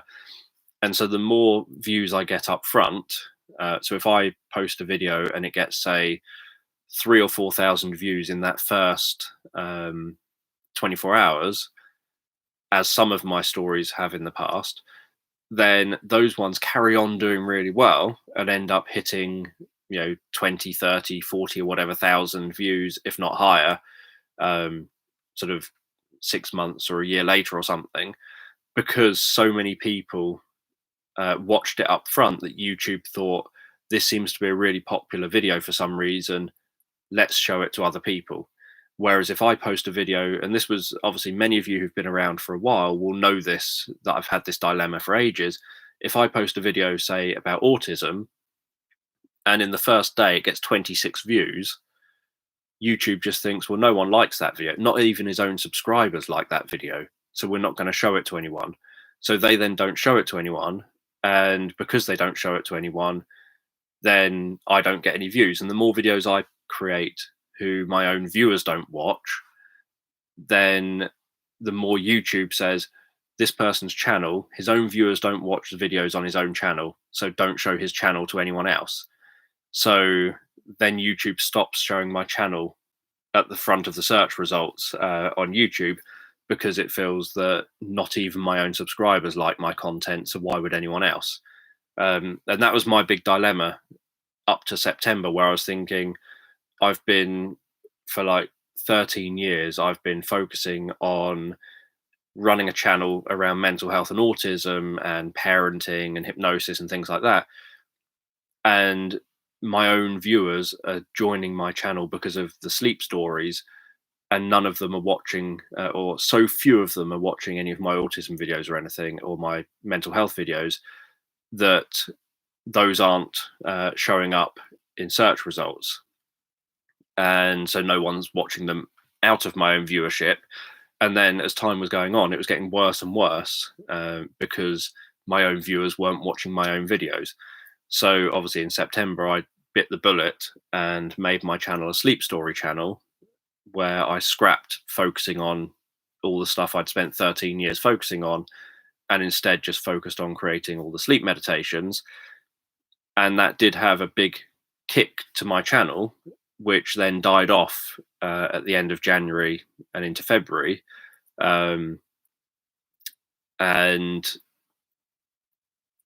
But it's still kind of, my viewers watch sleep meditations, and so if I post the sleep meditations, that's what people seem to want to see on my channel, and that's what then YouTube shares with everyone else. Let me just see.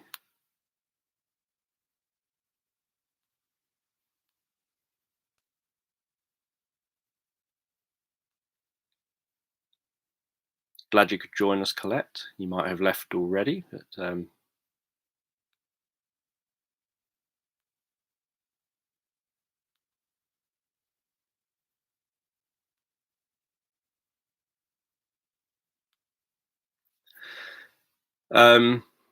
I've almost never had someone fall asleep. I've had people who appear to fall asleep.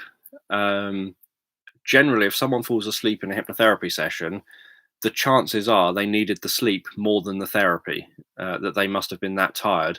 There are obviously ways around it to prevent them, or significantly reduce the chance of someone who's overtired from falling asleep in a therapy session. I've had people snore who aren't asleep. I snore when I'm not asleep. If I get my head in certain positions, once all the muscles in my throat and the back of my back of my nosy kind of area, back here somewhere, relax, I sometimes end up snoring even though I'm awake. So I'm aware that I'm snoring. If someone's hypnotized, they might not be focusing on the fact that they're snoring, because they might be somewhere inside their mind doing something else. But I've had that happen. I've had people who look like they're fast asleep, look like they're incredibly deeply asleep, and yet they come out bang on cue. And so they weren't asleep, because if they're asleep, they wouldn't come out on cue. So most people who I've experienced who appear to be asleep, when I say, and over the next couple of minutes, you can take your time to just drift back to the room, and then I shut up for a couple of minutes while they do that, I watch them reorientate, and then they open their eyes, and they'll even say, I think I must have dozed off there. I think I must have fallen asleep. I definitely feel like I was asleep. But I know they weren't asleep, because if you're asleep, you don't wake up on cue. You've detached from the hypnotist, and so you won't wake up. If someone does genuinely fall asleep, there are ways to utilize that, and there are things you can do. So you can begin to raise your voice a little bit until you notice them starting to react to the fact they've just noticed that you've got your voice there, and then bring your voice down a little bit again. And you can do that just right, so that they don't fully wake, they don't kind of think, oh, there's someone here. But instead they just drift back to following along to your voice again. Um, and then you can perhaps talk about how they went so deep, they were doing so much inner work or something. Technically, part of that might be true, that if you're asleep, you are doing sleep based stuff that you do when you're fast asleep, whether it's REM stuff in your mind or whether it's kind of physical healing stuff, depending on the stage of sleep. Um, if you don't want someone to fall asleep, just don't have them close their eyes, don't have them relax or anything like that. Just sort of talk to them and do the hypnosis without them being encouraged to be relaxed. You can do things like arm levitations while hypnotizing them, so that it's unlikely they're going to fall asleep with their arms stuck out. And so that keeps that level of focus and attention on not falling asleep. So there are things you can do, obviously, to reduce if someone does seem very prone, maybe they have narcolepsy or maybe they really struggle because they're, maybe they have insomnia, and that even the slightest opportunity to sleep is enough for them to take it and go to sleep. Then with someone like that, there are things you can do so that you keep them active or keep them alert. You can talk to them, for example. You could, through the entire session, make sure you're having a dialogue with them and that they're interacting with you, so that there's never a point where that dialogue is stopped for more than a few seconds, or maybe 5, 10 seconds, 20 seconds or something, just while they do some inner work. And that way they're not going to fall asleep because they're holding a dialogue with you the whole time. Or you can do some kind of a physical process, like an idiodynamic process, where they're not falling asleep because they're busy doing an idiodynamic process that they're engaged actively in. So obviously hypnotherapy ideally is an actively engaged in process. And so you don't want them to be asleep, obviously, during that process. You want them to be engaged in the therapy. Um,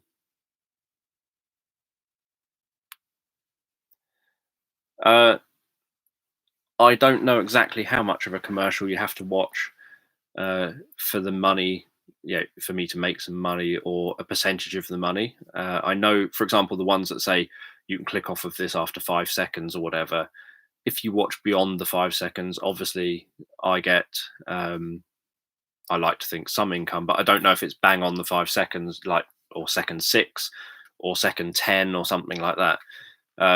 My view is very much that you just use YouTube like normal, and if you're doing it like normal, then everything works like normal. What I don't like is, obviously, when I see comments saying, "Oh, I hate the ads, so I use ad blocking software," or "I hate the ads, so I use ad blocking apps on my Google Chrome," or whatever it happens to be, on my web browser, because that essentially just means that you want this for free, and rather than the very slight inconvenience of having to maybe sit through something that's 5 or 6 seconds long, that at least give me a fraction of a pence per view, you'd rather not have me get that fraction of a pence per view, and instead not have an ad at the beginning. Just like people complain and say they don't like me doing the like, subscribe, and share thing at the beginning of a video.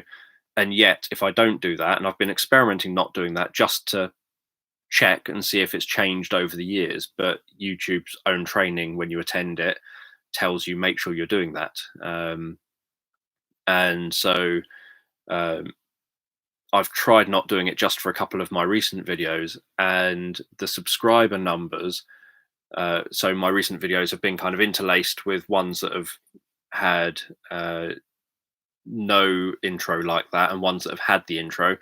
Ones with the intro have got like 40 or 50 subscribers in 1 week. Ones that don't have the intro have got maybe 2 or 3 subscribers in the same kind of time period. So it makes a vast difference, even though some people get annoyed and think, I don't want you, I don't need telling to subscribe. If I want to subscribe, I'll do it because I want to. The reality is, unless you suggest, why don't people subscribe? Just like yesterday, I think it was, where, or the day before, where it was suggested, give Dan a thumbs up on this video. And a bunch of you gave me thumbs up, getting me to like 39 or 40 or whatever it was thumbs up. And yet, if that's not said openly like that, it's not that people aren't kind and don't like the idea of giving thumbs up. You just don't think about doing it. You watch the video or whatever, and then you move on. And so having that little bit in there actually has an enormous difference on how many subscribers I get based on any one video. On videos like this, obviously, I normally lose subscribers, but that's beside the point. And thank you to those who are sharing.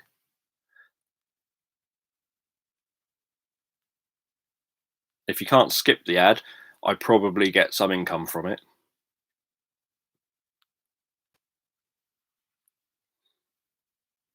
I was just reading, YouTube does some curious things. Where was that sentence now?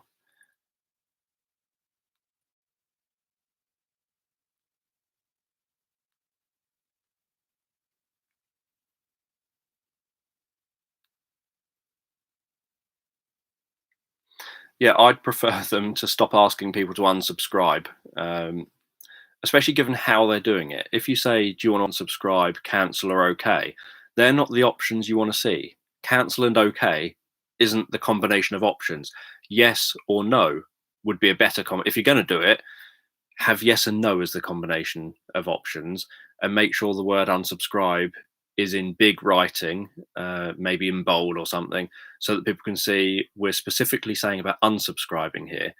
But I don't even know why they would think that people want to unsubscribe. But there is a lot of that going on at the moment, that they seem to be asking people, do you want to unsubscribe?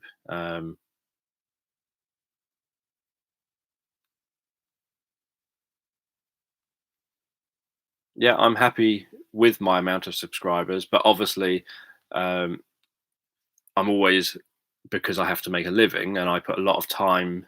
I know I'm putting in even more time this at the moment with doing these, but I put a lot of time into YouTube, and I'd worked out that to make it so that YouTube is financially viable to keep putting time into it, I need the views that you would normally get from about 150,000 to 200,000 subscriber channel. So I probably need about 3 to 4 times more views than I currently get.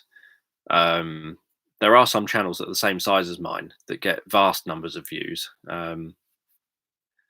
that struggle to get subscribers but get lots of views on their videos. Um,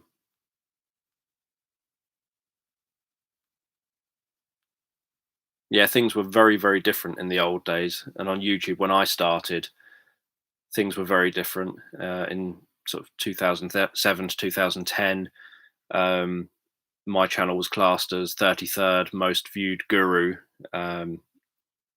in on YouTube.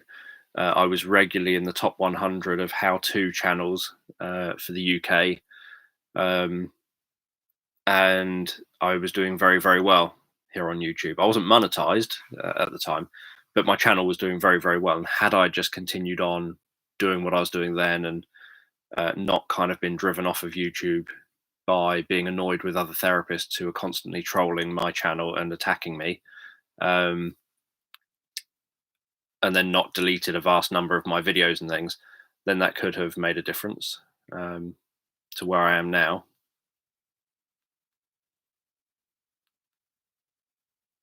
Good night, Yvonne. Um, yes, I like the idea of people poking around the rest of my channel just to see what else is knocking around.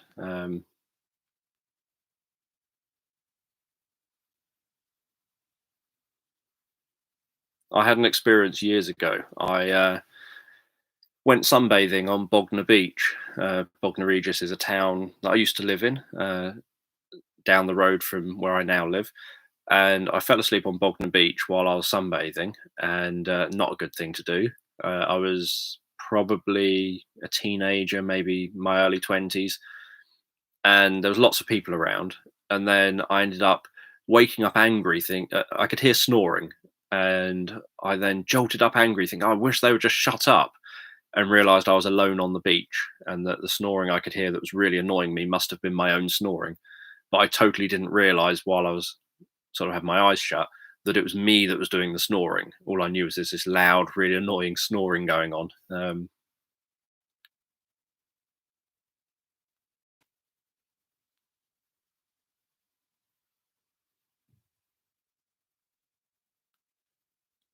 Yep, YouTube do a lot of deciding things on our behalf.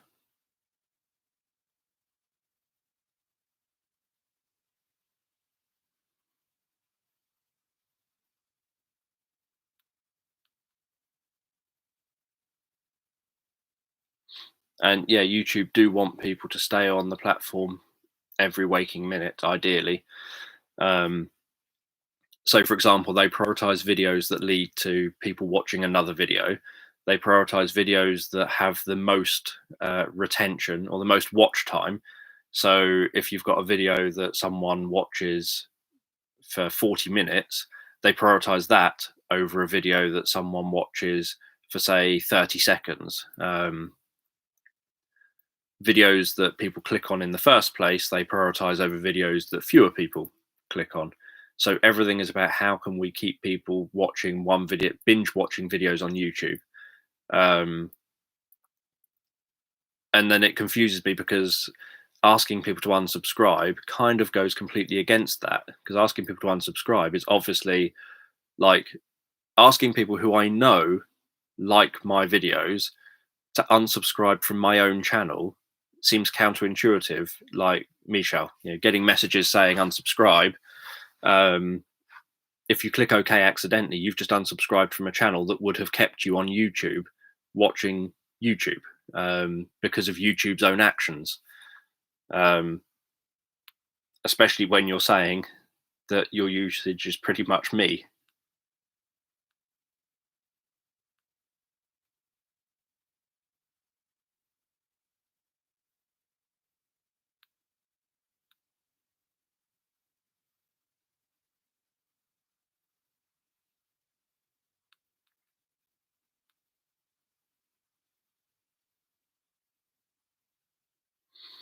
$600 for 300,000 views. Um, I can tell you that my own statistics, my own analytics even would say that that would be ridiculously low amount uh, to make.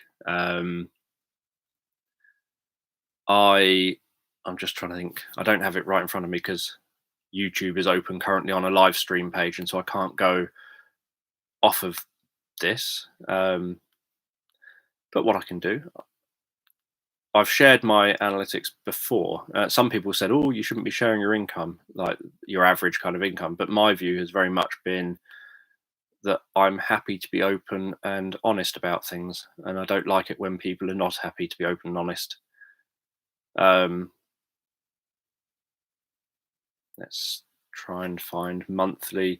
On YouTube, they do things at sort of 28-day periods. So obviously, what I can tell you will be based on a 28-day period, most likely.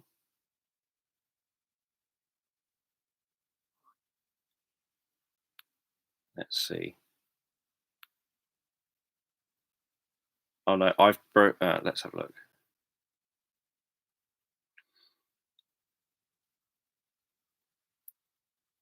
Uh, I had one day where I had really, really good um, numbers of views, and I've actually in front of me on my notes on this laptop. I wrote down what would happen if I had the equivalent of that one day. So this was the 25th of November. What would happen if I had the equivalent of that one day multiplied by 31 days? That would be 287,000 views, which would generate about £1,200. Um, so in answer, in relate for $600, £1,200 is, I don't know what that is in dollars. I'm sure someone can go to a currency converter and work it out. But yeah, £1,200. So I'd probably say maybe 1,250, £1,300 for 300,000 views would be about right, which would be maybe 4 times what you're saying there. I don't know. Someone can go into a currency converter and work that out. But that was based on that one day of when I had really good views. I think normally I get about 130,000 views a month at the moment. Premium YouTube gets me a small percentage of. So I don't 100% know how it works, but I think it's along a bit like Kindle, Amazon Kindle. On Amazon Kindle, there's you can sign up to the sort of the membership that allows you to borrow Kindle books, and then they have a fund that they then divide out among people based on how much of any one book was read. Um, and so I think the premium works similar to that, that it works out how many videos that person uses, how much of that premium, so to speak, was spent watching the videos of certain YouTubers or whatever. And then it sort of gets a percentage of the premium that you pay, a very small percentage of it, because obviously YouTube gets the bulk of it, goes to those different creators.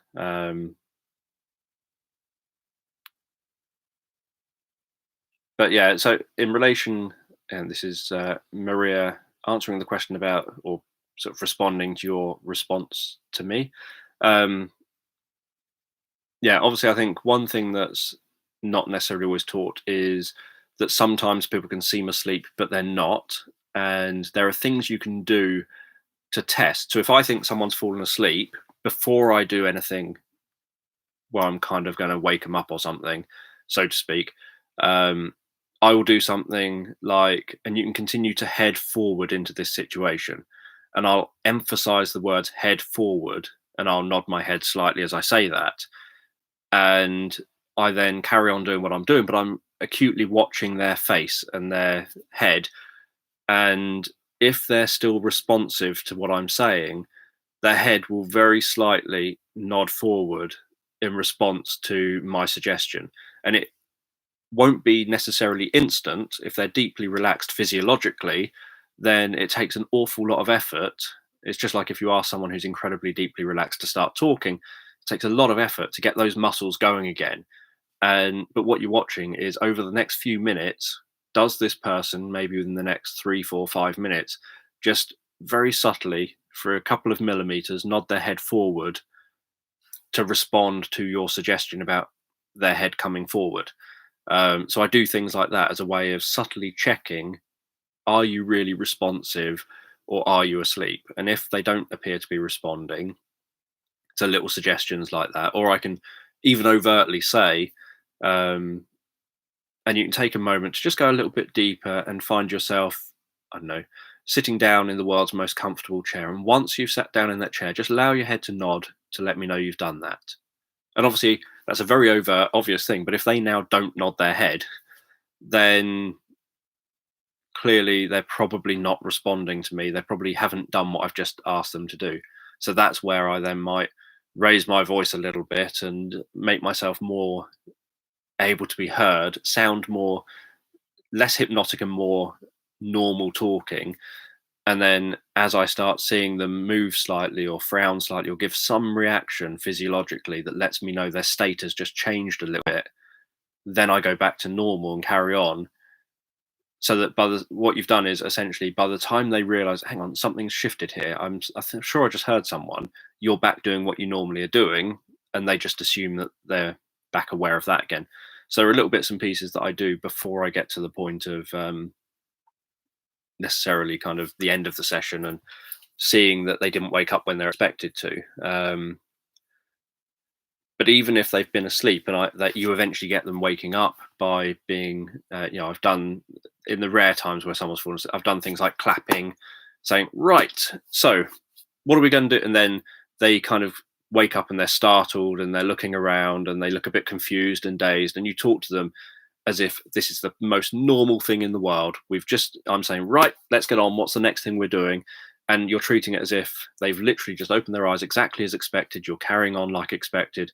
And then you throw in suggestions about how, sort of retrospectively almost doing therapy, about how perhaps they went so deep, they've been making all these intense, deep changes. And you essentially are then going to run off of trying to get some placebo work done before they leave the session, and maybe setting some tasks about things for them to consider or things for them to do. So there's different approaches that I use in these different situations. But I have had a lot of therapists who say it's really common. And then when you ask them or explore it, Often it's that they didn't fall asleep, unless you're working with people who have sleep problems, that they didn't fall asleep. They were just, you're so good at doing what you're doing, making someone perhaps go deeply inside and really internally focused, that physiologically they're so deeply relaxed that they appear unresponsive or appear to be asleep, maybe even thinking they are. But if they're not waking on cue, there's another reason why someone might wake on cue, might not wake on cue, and that is if when you're trying to wake them, you're not doing it in a wakeful way. So if you say, that's it, in three, two, one, coming back to the room, that's not going to wake them. That's essentially saying, carry on drifting and sleeping. Whereas if you go, and one, two, three, back to the room, that's waking them up. Or if you say, and in a moment, you can take all the time you need to come back to the here and now. And then anytime you see a jolt or a twitch or something, you say, that's it, coming all the way back. And you just acknowledge those bits in a normal kind of sounding voice. So sometimes, I'm not obviously saying it's these cases, but just throwing these ideas out there, that sometimes it's things like that, that I've seen hypnotists who are still using a hypnotic voice, so to speak, to do the waking up part. But because the person is following along to that tonality, they don't wake up because the tonality hasn't changed. They're still essentially being kept in that state. Hi, Barbara. Glad you found the channel.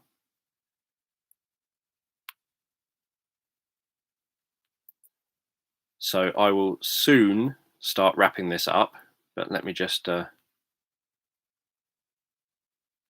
through this.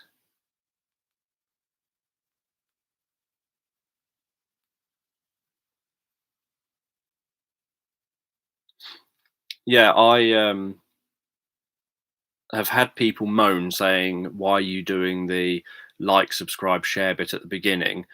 I don't know, because I always say, if you find this interesting, helpful, etc. So I'm not saying I want you right now to like and subscribe and share. I'm like, if you find this interesting, feel free to like it, subscribe, and share, etc. But I get people complaining, saying you're not supposed to ask that until the end, and I always respond with, at the end, I want you to be asleep. I don't want to get all the way to the end and then sort of at the point where you're fast asleep say, right, so if this was good and it sent you to sleep, please wake up, give it a thumbs up. That would be really annoying. So obviously I do all that at the beginning because there's nowhere else to do it. I have to do it at the beginning. So I know that irritates some people, and people say, you know, you haven't even done your thing that I'm supposed to like or not. How dare you ask me that? I have people who say, I've just given you a thumbs down because you asked me to subscribe and I haven't even seen your work yet. And so I just accept that I know what a huge difference it makes to the number of people who do subscribe, that even though there are people who think that and do that, the success of putting it at the beginning seriously outweighs the negatives that I get from it from some people.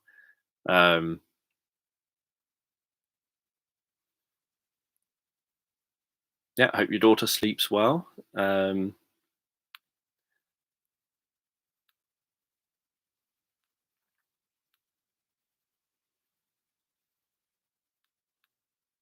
But yeah, it is weird because you do think, I'm sure that if people like this, they'll like it. If people want to subscribe to this because they want more of it, they'll subscribe. And most people don't. So you do kind of, you have to end up mentioning it. And inevitably, that ends up annoying some people.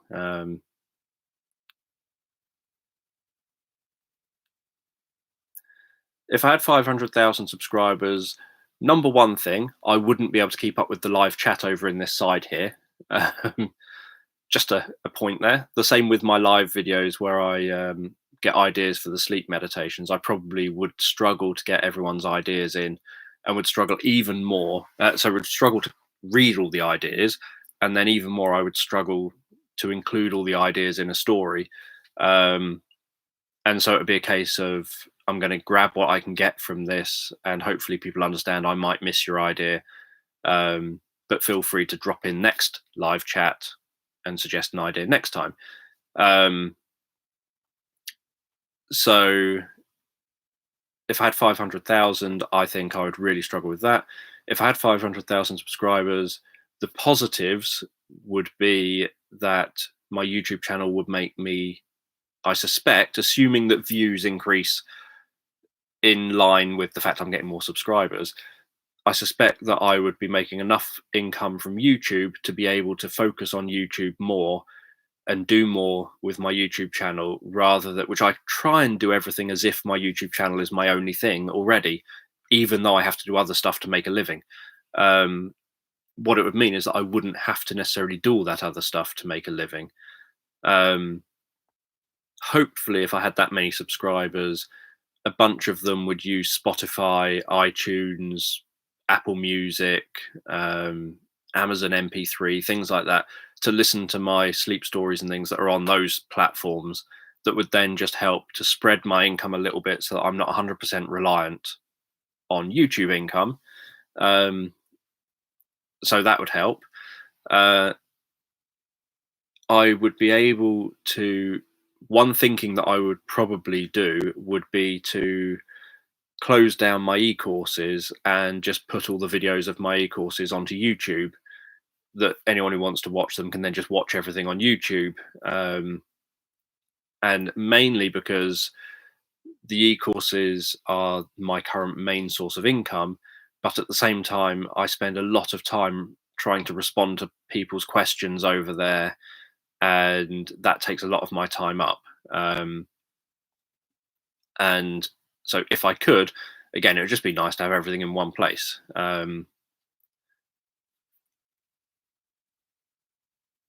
Yeah, so people subscribing and unsubscribing, all it does is ends up annoying people, that they suddenly realise they're not subscribed to a channel they remember being subscribed to. Yeah, back in those days when I drank 3 bottles of JD a night, I didn't used to really get particularly drunk, and I used to just gulp it back like in a pint glass or something. I would just gulp it back and not really notice many effects.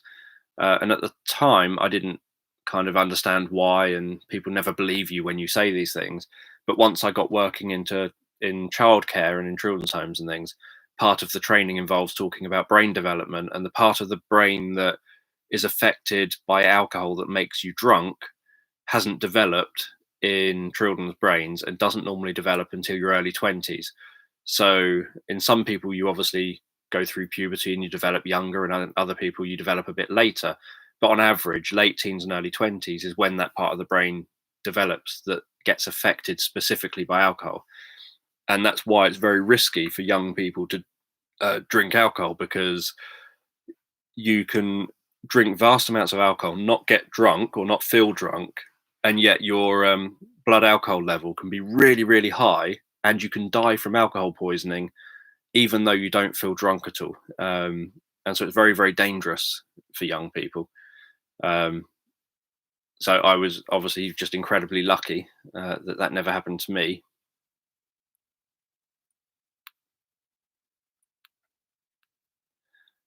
Um, yeah, so as I mentioned, tomorrow I will uh, be here as well, but the clocks change. So for people who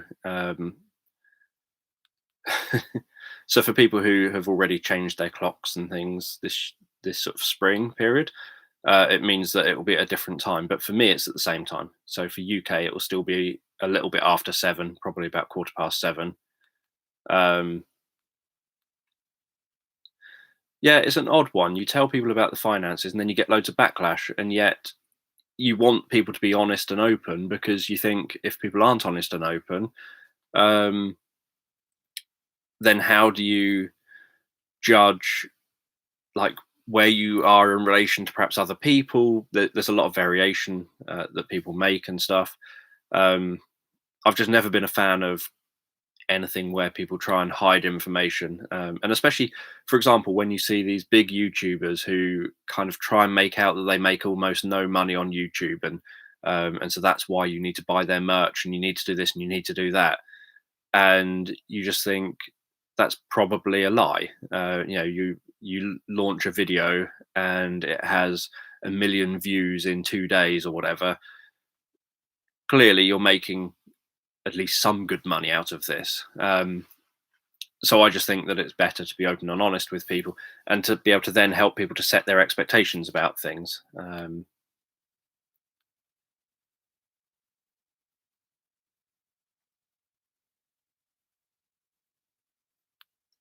Yeah, obviously, I don't expect people to sign up for premium or anything. I don't expect people to, try and scam any systems or anything. I just like to have people use it normally.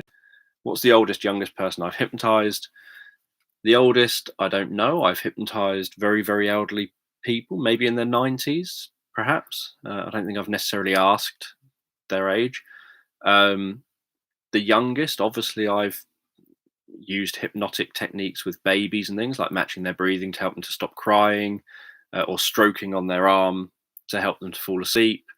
Um, I've hypnotized young children to be able to reduce their anxiety and stuff, or fears and things. Like when I've worked in children's homes, and you're just kind of focusing their attention on what is kind of relevant, and so they're not focusing on the bits that are perhaps scaring them or whatever. Um, so people of all ages, from literally very, very, very, very young up to very old.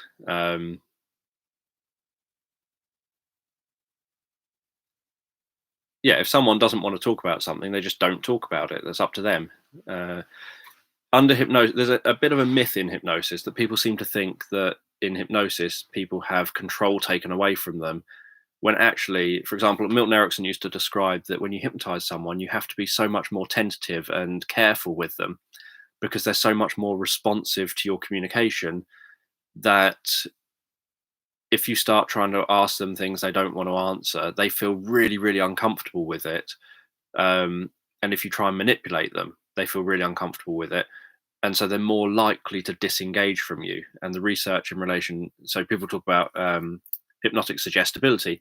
The research in relation to suggestibility is that most people, your suggestibility doesn't change at all when you're hypnotized. You're no more or less suggestible than you are in everyday life. Then there's a small percentage of people who become more suggestible, and a chunk of them are thought that they've become more suggestible because that's what they believe they're supposed to do. So, you know, if you believe that hypnosis makes you more suggestible and makes it so that you're more likely to have to follow along to what you're told, then because you believe that, you do it even though there's no obligation for you to do it. You do it because you think that's what you're supposed to behave like. And then there's a chunk of people who become far less suggestible because you've hypnotized them, who perhaps now go against everything that you try and suggest or say or do, and so it works even less with them. Everything you suggest seems to fall on deaf ears, or they seem to do the exact opposite of what you've said, or they seem to be resistant to everything you keep trying to do. So this whole thing about you hypnotize someone to make them more suggestible is complete rubbish, and not what the scientific research says. But what does happen is people become more responsive, so they pick up on your communication far more easily, and they can action what you've said far easier. So an example, say, take a stage hypnosis example. If you say to somebody, I want you to pretend to be Elvis Presley, and they're happy to do that, they'll pretend to be Elvis Presley and they'll do their impression of Elvis. If you hypnotize them and say, I want you to be Elvis Presley, or you are now Elvis Presley, they'll do a much better job of that. So not only are they more responsive to what you've suggested, but because their sole focus is on that idea that you've asked them to create for themselves, they do a much better job of it. So they take it on as if they are Elvis Presley, rather than as if they're someone pretending to be Elvis Presley. As there's a totally different quality of how they behave and do that role. So that's kind of what happens, that you're not making someone more suggestible, you're making it so that when they do what you've asked them to do, they invest all of themselves almost in that, rather than perhaps thinking, oh, I probably look stupid doing this, or whatever else might be going on for them, or thinking, I've got to act this out in this way and in that way. You're not kind of acting it out as such. You're being it. You're just carrying it out, rather than trying to think, right, I've got to swivel my hips, I've got to, move my lip, or whatever it happens to be. But at any time someone doesn't want to talk about things, they don't have to.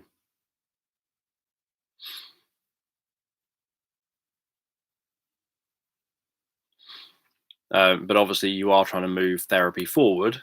And so, if they weren't engaging in the therapy and they kept talking about the thing that wasn't relevant to therapy, then you could end up, that's going to obviously mean therapy doesn't move forward.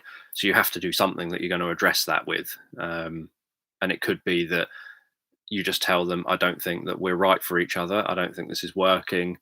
I keep asking you to do X, Y, and Z, and you flatly say you're not going to. So if you're not going to do the therapy, well, there's no point us doing therapy. And I'm more than comfortable being blunt and honest with people like that and telling them there's no point us really investing both of our time in this if, when I see you the second time, the third time, whatever, you say, no, I didn't do any of that.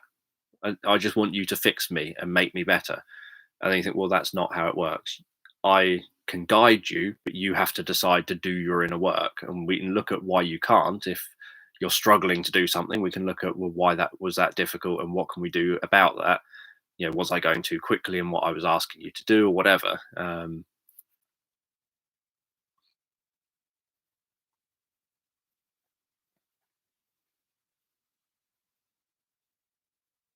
Yeah, if you try and wake someone up, but you're still it's like leaning over to someone who's actually asleep and sort of saying, "Are you awake?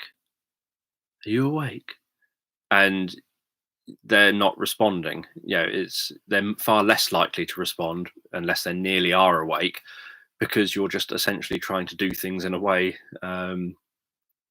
that matches the state they're in, and you want to be doing things in a way that matches the state you want them to be going to, not the state they're coming from.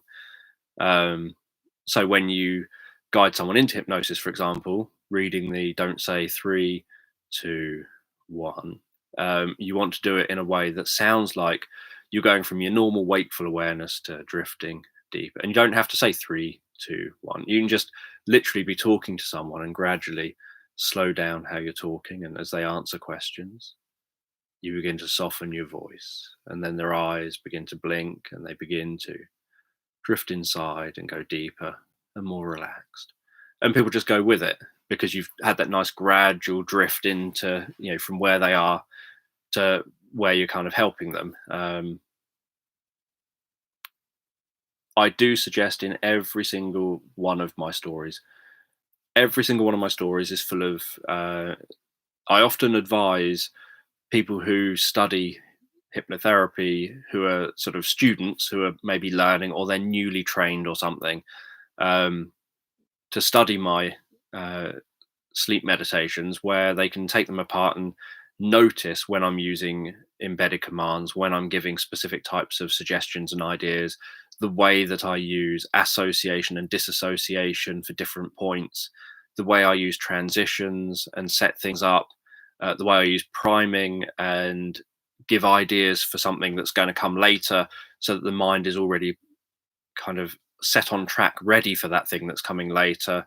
The way I do certain things within certain parts of the story, and give very direct suggestions at times, often in the guise of, and that character then said, and then I go and say to you what I want you to hear, but under the guise that I'm saying what the character said. So I often recommend that people go through and pick holes in it and think, right, so Dan's doing this technique there, that technique there. You'll notice the way that I frequently use words like so or and to string everything together to make one part connected to or contingent on another part.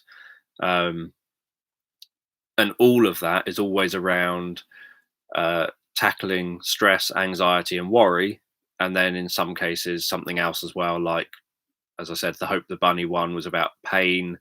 The live one I did the other day was about the immune system and having that function appropriately so that it doesn't attack yourself, but so that it does recognize and attack invaders, etc.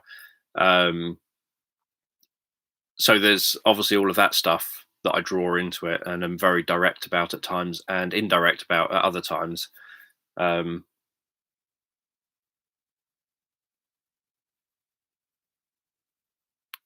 yeah, it does confuse me when people have a go at me for putting the bit at the beginning, when you think, do you really want to be listening to this if I put it at the end?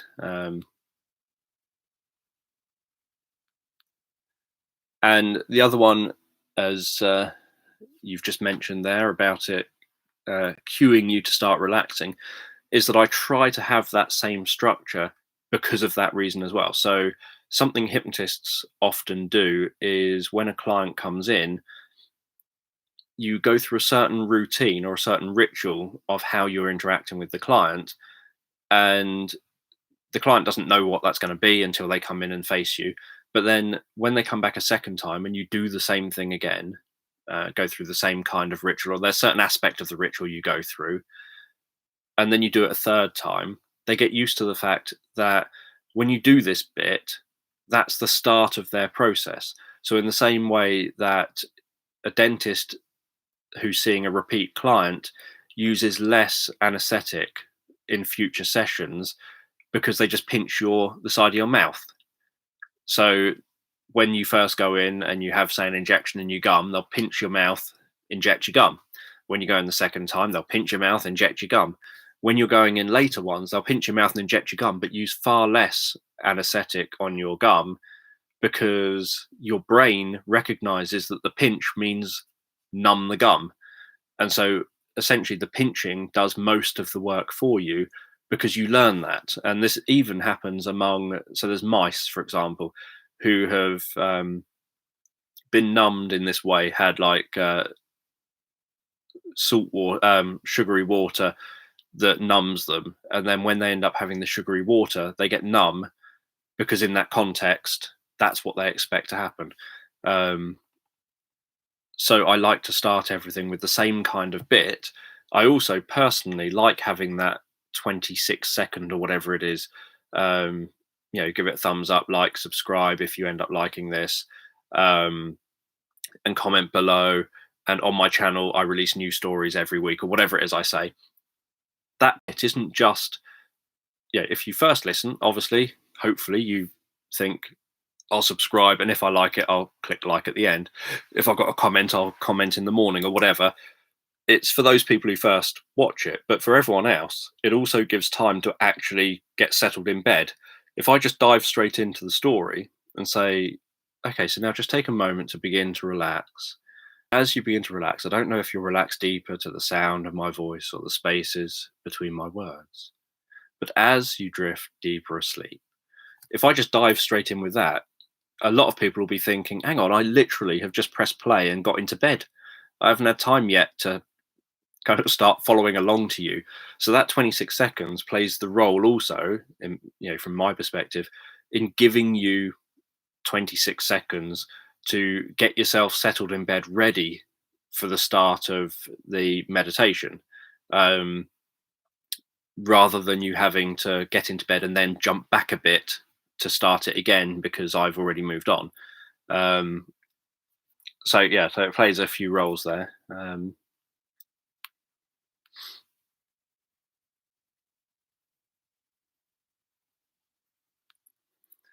And yeah, so I use that double bind, which I talked about yesterday, that gives you that freedom to pick and choose, but actually there's no freedom there. Well, there is the freedom, you can pick and choose, but you're picking and choosing how you're going to relax rather than picking and choosing whether you're going to relax, which is the difference.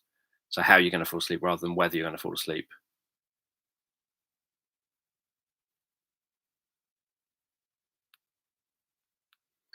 Yeah, I, for ages, specifically in what I do, had so you talk about like lighting and everything. Um, I've got three. I don't use all three at any one time necessarily, but I've got three lights, um, LED lights that I use. Um,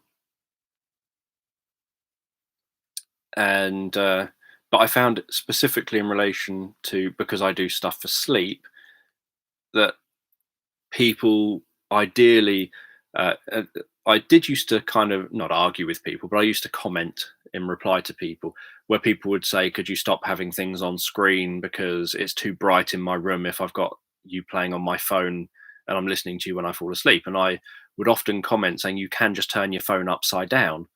Then the screen doesn't light up, or you can turn your phone upside down and even put a um, small cloth or something over it, or a handkerchief or something. There are things you can do if it's bright. Some phones let you press the button on the side that turns the screen off while you can still hear the YouTube video.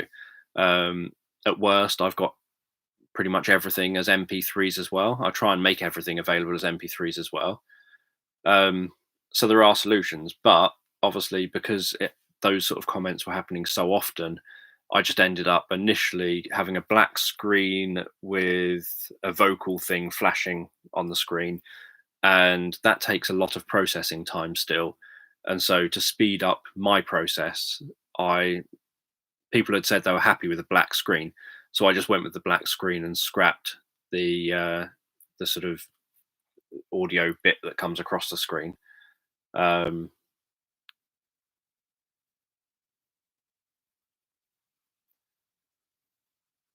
the magic smoke was in the last story because it was asked for. Um, Magic potions often crop up in my stories, obviously, but I think there was a witch with a magic potion in one of them recently. I was live, not face to face like this, because I kind of need to go to sleep occasionally. But I did have I talked about this yesterday. I did have my channel live 24 hours a day, 7 days a week, um, streaming sleep stories back to back. So, well, there was a new sleep story every hour and a half past every hour, so that whatever time around the world someone went to bed, they could think, "Oh yes, I'm going to bed at 10 p.m. or whatever. I'll put Dan's. I'll make sure I time it with 10 p.m. because there'll be a sleep story that goes live bang on 10 p.m." And so they were specifically stories.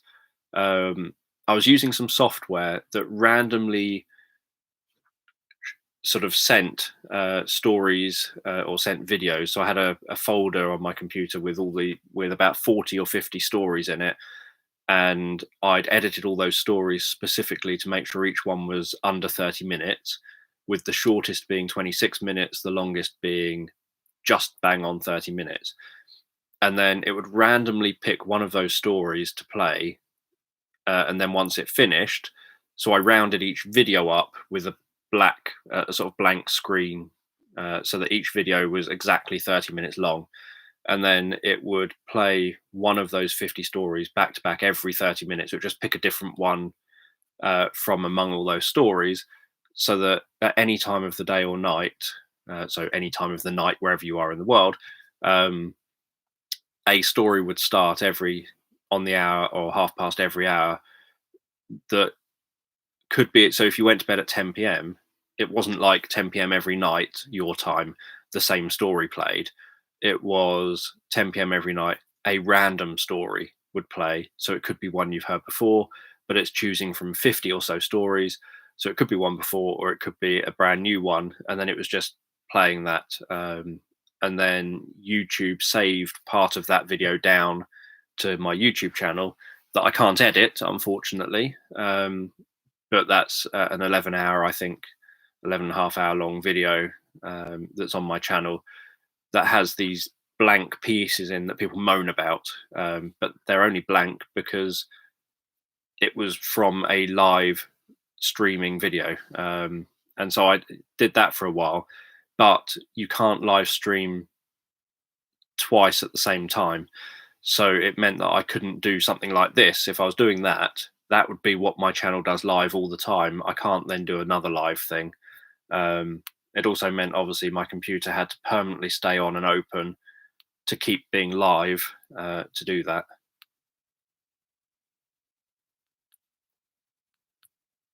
Let's have a look.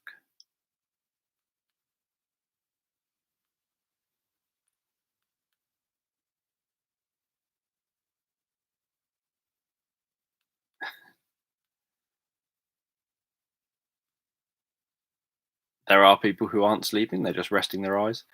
Um,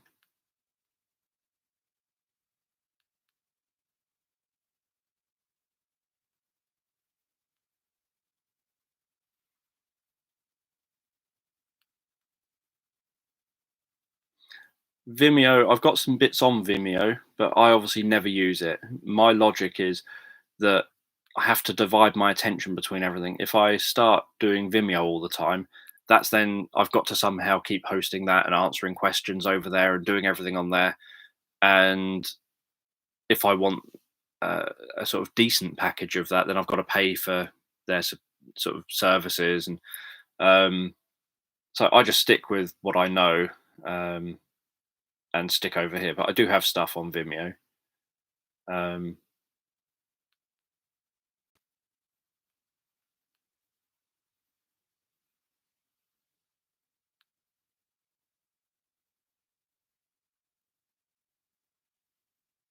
yeah, yeah, I give choices about things like how things sound and look, so that everyone um, creates their own experience. So if for the purposes of the story it has to sound or look a certain way, then I suggest it up front. If I want you to discover something, I might say, for example, and perhaps you can start to notice that the sound of that stream in the distance. So I'm not suddenly thrusting a stream upon you here and now, saying there's a stream in the woods here and now, or whatever it happens to be. I'm saying that at some point during this journey, we're going to be arriving at a stream so that you're prepared for it to be in your experience, so that I don't mismatch with you. So that if you're focusing on, say, this woodland, maybe that I've asked you to imagine, your woodland would be different to my woodland. And so it could be, for all I know, you already have a stream in your woodland and I haven't mentioned streams. It could be that you don't have any streams in your woodland. So by saying about how perhaps you can notice a stream in the distance, that could be a stream that you think, oh yeah, it's running alongside me and it does go off into the distance. So it just kind of, if it's already there, then it's there. But if it's not there, I've introduced it so that, because I know it's going to be part of the story I'm going to tell. Um, but yeah, so I give choices over things like, and I wonder whether the sea's calm or rough. And the idea is hypnosis is about directing attention, focusing attention, directing and focusing attention. And so I don't need to give the specifics and say, you are now looking at a rough sea. All I need to do is have it so that in your mind, you're actively following along rather than passively following along, so that you're engaged in the process. So you're actively looking and thinking, is it a rough sea? Is it a calm sea? What's the sea to me? Um, yeah, so the clock's changed tonight. Um, I had blue hair once. I had red hair once as well, with just a temporary spray in. I had electric blue hair. I used to like the old spray in, allegedly wash out, easy wash out, allegedly, hairsprays. And I remember spraying in red hair to have red hair, and it took weeks for it to wash out, and it made my hair pink for weeks and weeks and weeks. And when you're trying to be authoritative, say working in children's homes, and you got this pink hair, all the kids are doing is sort of laughing at your hair.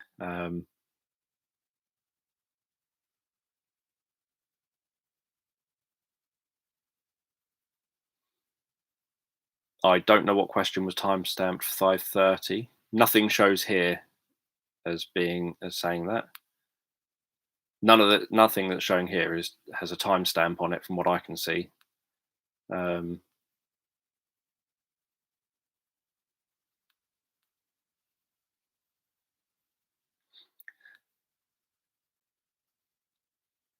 yeah, it's easy to end up getting stressed out, thinking, are you doing it right with things? And that's why I try not to. Yeah, the whole point is that it's not about how I want you to do it. It's about how you naturally do it for yourself.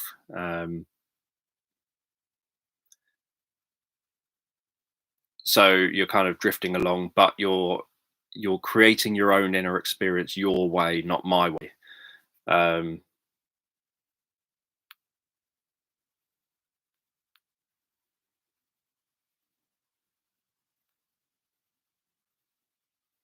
did I answer the question?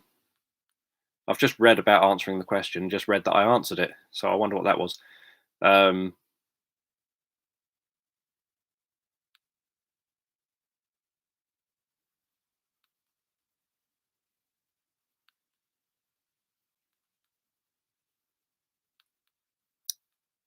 da, da, da, da. You say you think I could make good money. I've got no interest in trying to make good money doing Skype hypnosis or any other kind of video hypnosis. I've done that for years and years. There are many difficulties with doing it, with therapists doing therapy in that way. For example, so on my courses, I teach about all this. That if say that I was doing therapy with someone in the US, and during the therapy session, whatever the therapy was about, during the therapy session, they say um, something that hints that they're at risk of domestic violence. The question is, do I know how to access the emergency services in that person's state in America? Um, do I know for a fact that they've given me their accurate home address, etc., etc.?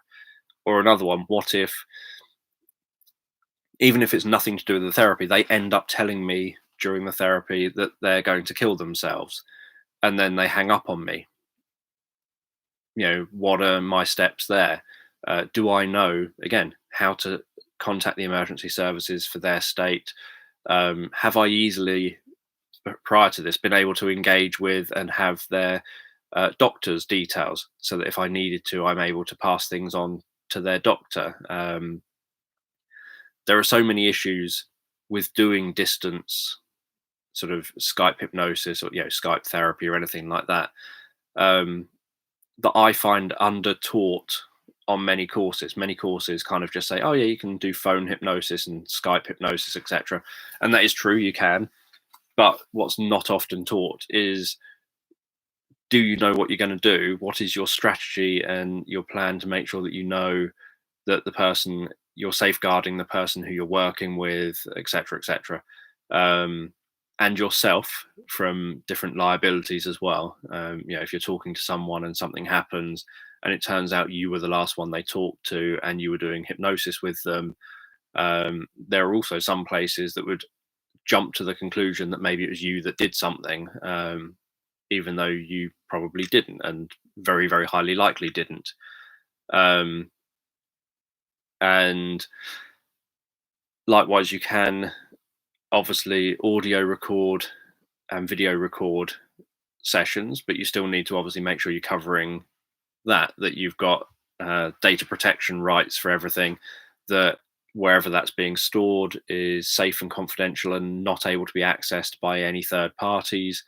Um, and it has to be done in such a way, for example, over here in the UK, there are often questions around whether it's safe to have like client notes, for example, on Word documents that are password protected, for the simple reason that it's very easy to go on to Google, type in that you've accidentally locked a document and you want to undo that password protection and get that so that it can be unlocked. And so the question is, if it's really easy to do, are you taking the most effort possible to make sure that you're securing those documents? If you've got it on, say, a non-shared computer that's maybe fingerprint accessed or something, then maybe you could argue that no one else uses that computer. You never leave it. It's always in a locked office. Your office is locked. It's always in a locked office, so you never leave it so the screen's open and you're not at it or whatever. Um, no one can access it. So there's all these kind of questions you end up having to make sure you're answering and fulfilling when you're working as a therapist, but especially around things like Skype hypnosis or whatever. Um, and so, as I say, for years I did Skype hypnosis.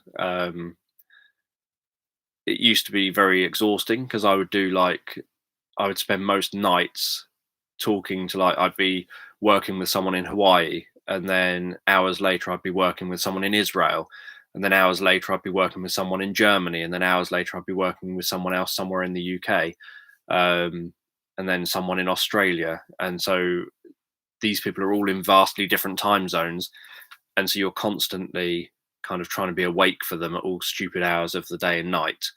Um, so I still occasionally do clinical supervisions via Skype, um, but I don't do any uh, hypnotherapy sessions or anything anymore. And I actively, obviously, have no intention of doing that kind of thing. Good night, Maine. So I keep saying I'm going to finish, which I will do in a minute, but I keep, as long as there's information, I keep reading.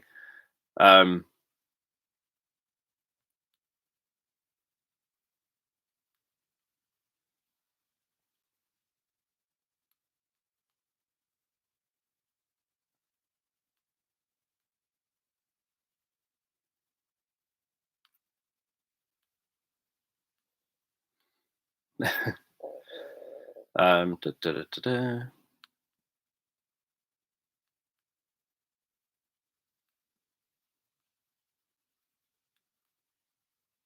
Good night, Deb.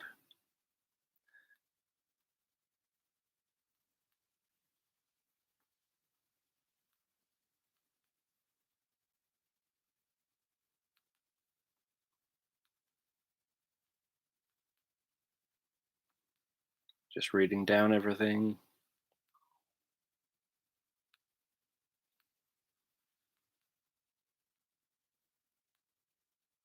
Yeah, anyone doing hypnosis, obviously, I would recommend my own books, but I strongly recommend my two hypnotherapy revealed books. Um, I'm trying to write the third one. It's taking me so far a year longer than I'd expected. I thought I'd have it done in 3 months.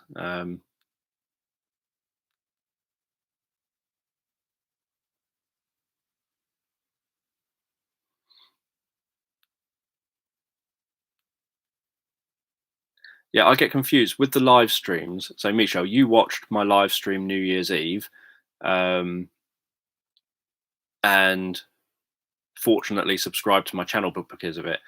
But it confuses me when people obviously unsubscribe from my channel because of my live streams, or dislike the live stream, and you think,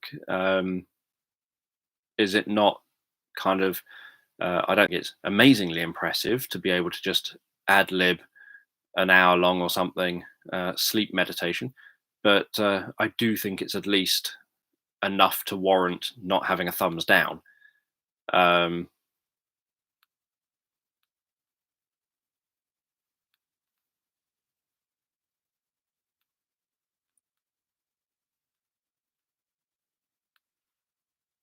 Good night, Maria. Oh yes, I answered that.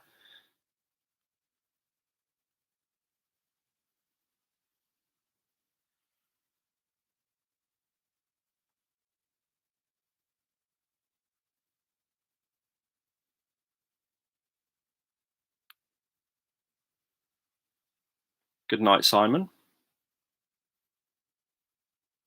It's great seeing all these people going to bed. Um,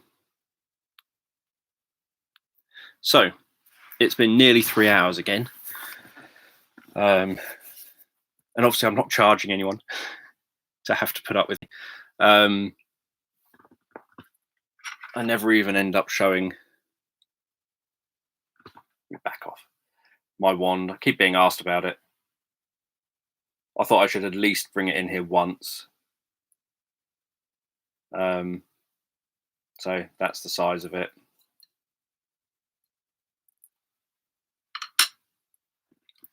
Just waving my wand at the camera on YouTube.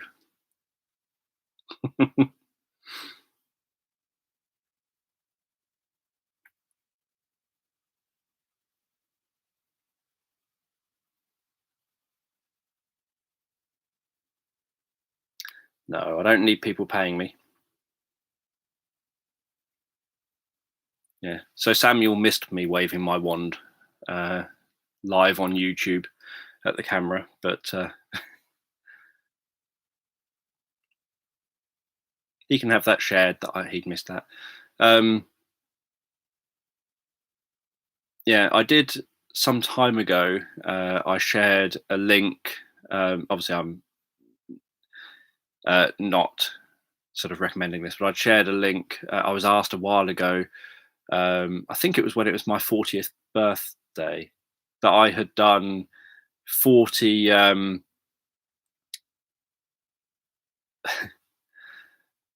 had done 40 sleep meditations in the run up to my 40th birthday, which nearly killed me. To record 40 meditations back to back then, when I didn't have the same kind of, I didn't have like a sleep story tool type of thing. That was quite a lot of hard work, and a lot of people, because it was running up to my 40th birthday, said, "Oh, we'd love to be able to get you something, or send you some, send you a gift or something. Do you have like a PO box address that we can send you stuff to?" And I obviously said, "No, I don't have a PO box address or anything." But I shared that I do have an Amazon wish list of hypnotherapy books that I don't currently own, and said, so I shared that into the community tab bit and said, "Look, if you really, really want to get me something, these are the books I don't own. Feel free to get a secondhand copy of a book or something." And it instantly, you don't have to know my address or anything. It just instantly sends it to the person whose wish list it is. So that's what they did then. But no, I don't have anything like PO box addresses where money or purple pens or anything can be sent. So yeah, so just show it one more time. So that's my wand that I got from my uncle's magic stuff, or got with all my uncle's magic stuff when he died, and it is just a solid wooden wand. And hopefully Abby's asleep by now. It's 10:15. But yeah, so I did the 40 stories for my 40th birthday, and yeah, to record them all was a bit of a nightmare and a very, very stressful thing to do, that I vowed I wouldn't do again. At the time I was making, oh no, Abby's awake. At the time I vowed I wouldn't do that again. I wouldn't make 40 stories like that. I was doing the occasional story. No, Abby does ask me to tell her stories from time to time, and I go all shy and embarrassed and don't do it. Even hearing them, we do listen to my stories sometimes at bedtime, um, but I'm either there kind of going la la la la, or sort of metaphorically, or I'm just sort of really uncomfortable with knowing that I'm being listened to like that. Um,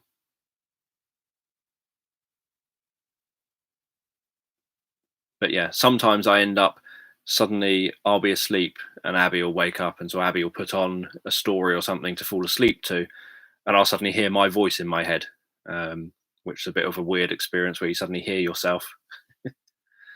So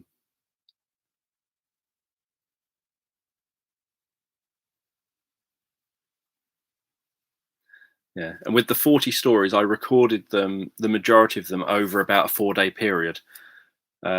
So I spent about 40 hours over about 4 days recording those stories back to back. So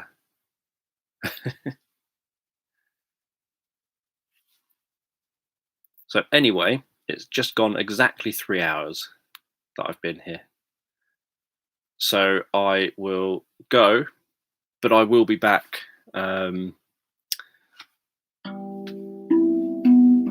I will be back tomorrow evening, but remember the times change. So I will be back here a little after 7 p.m. my time, but it will be an hour later, I think, for everyone else out there in the world. So goodbye, everyone, and I will see you tomorrow. thank you for joining in here, and feel free to give thumbs up and stuff, and tell others, or subscribe if you're watching this and you're not a subscriber. See you later.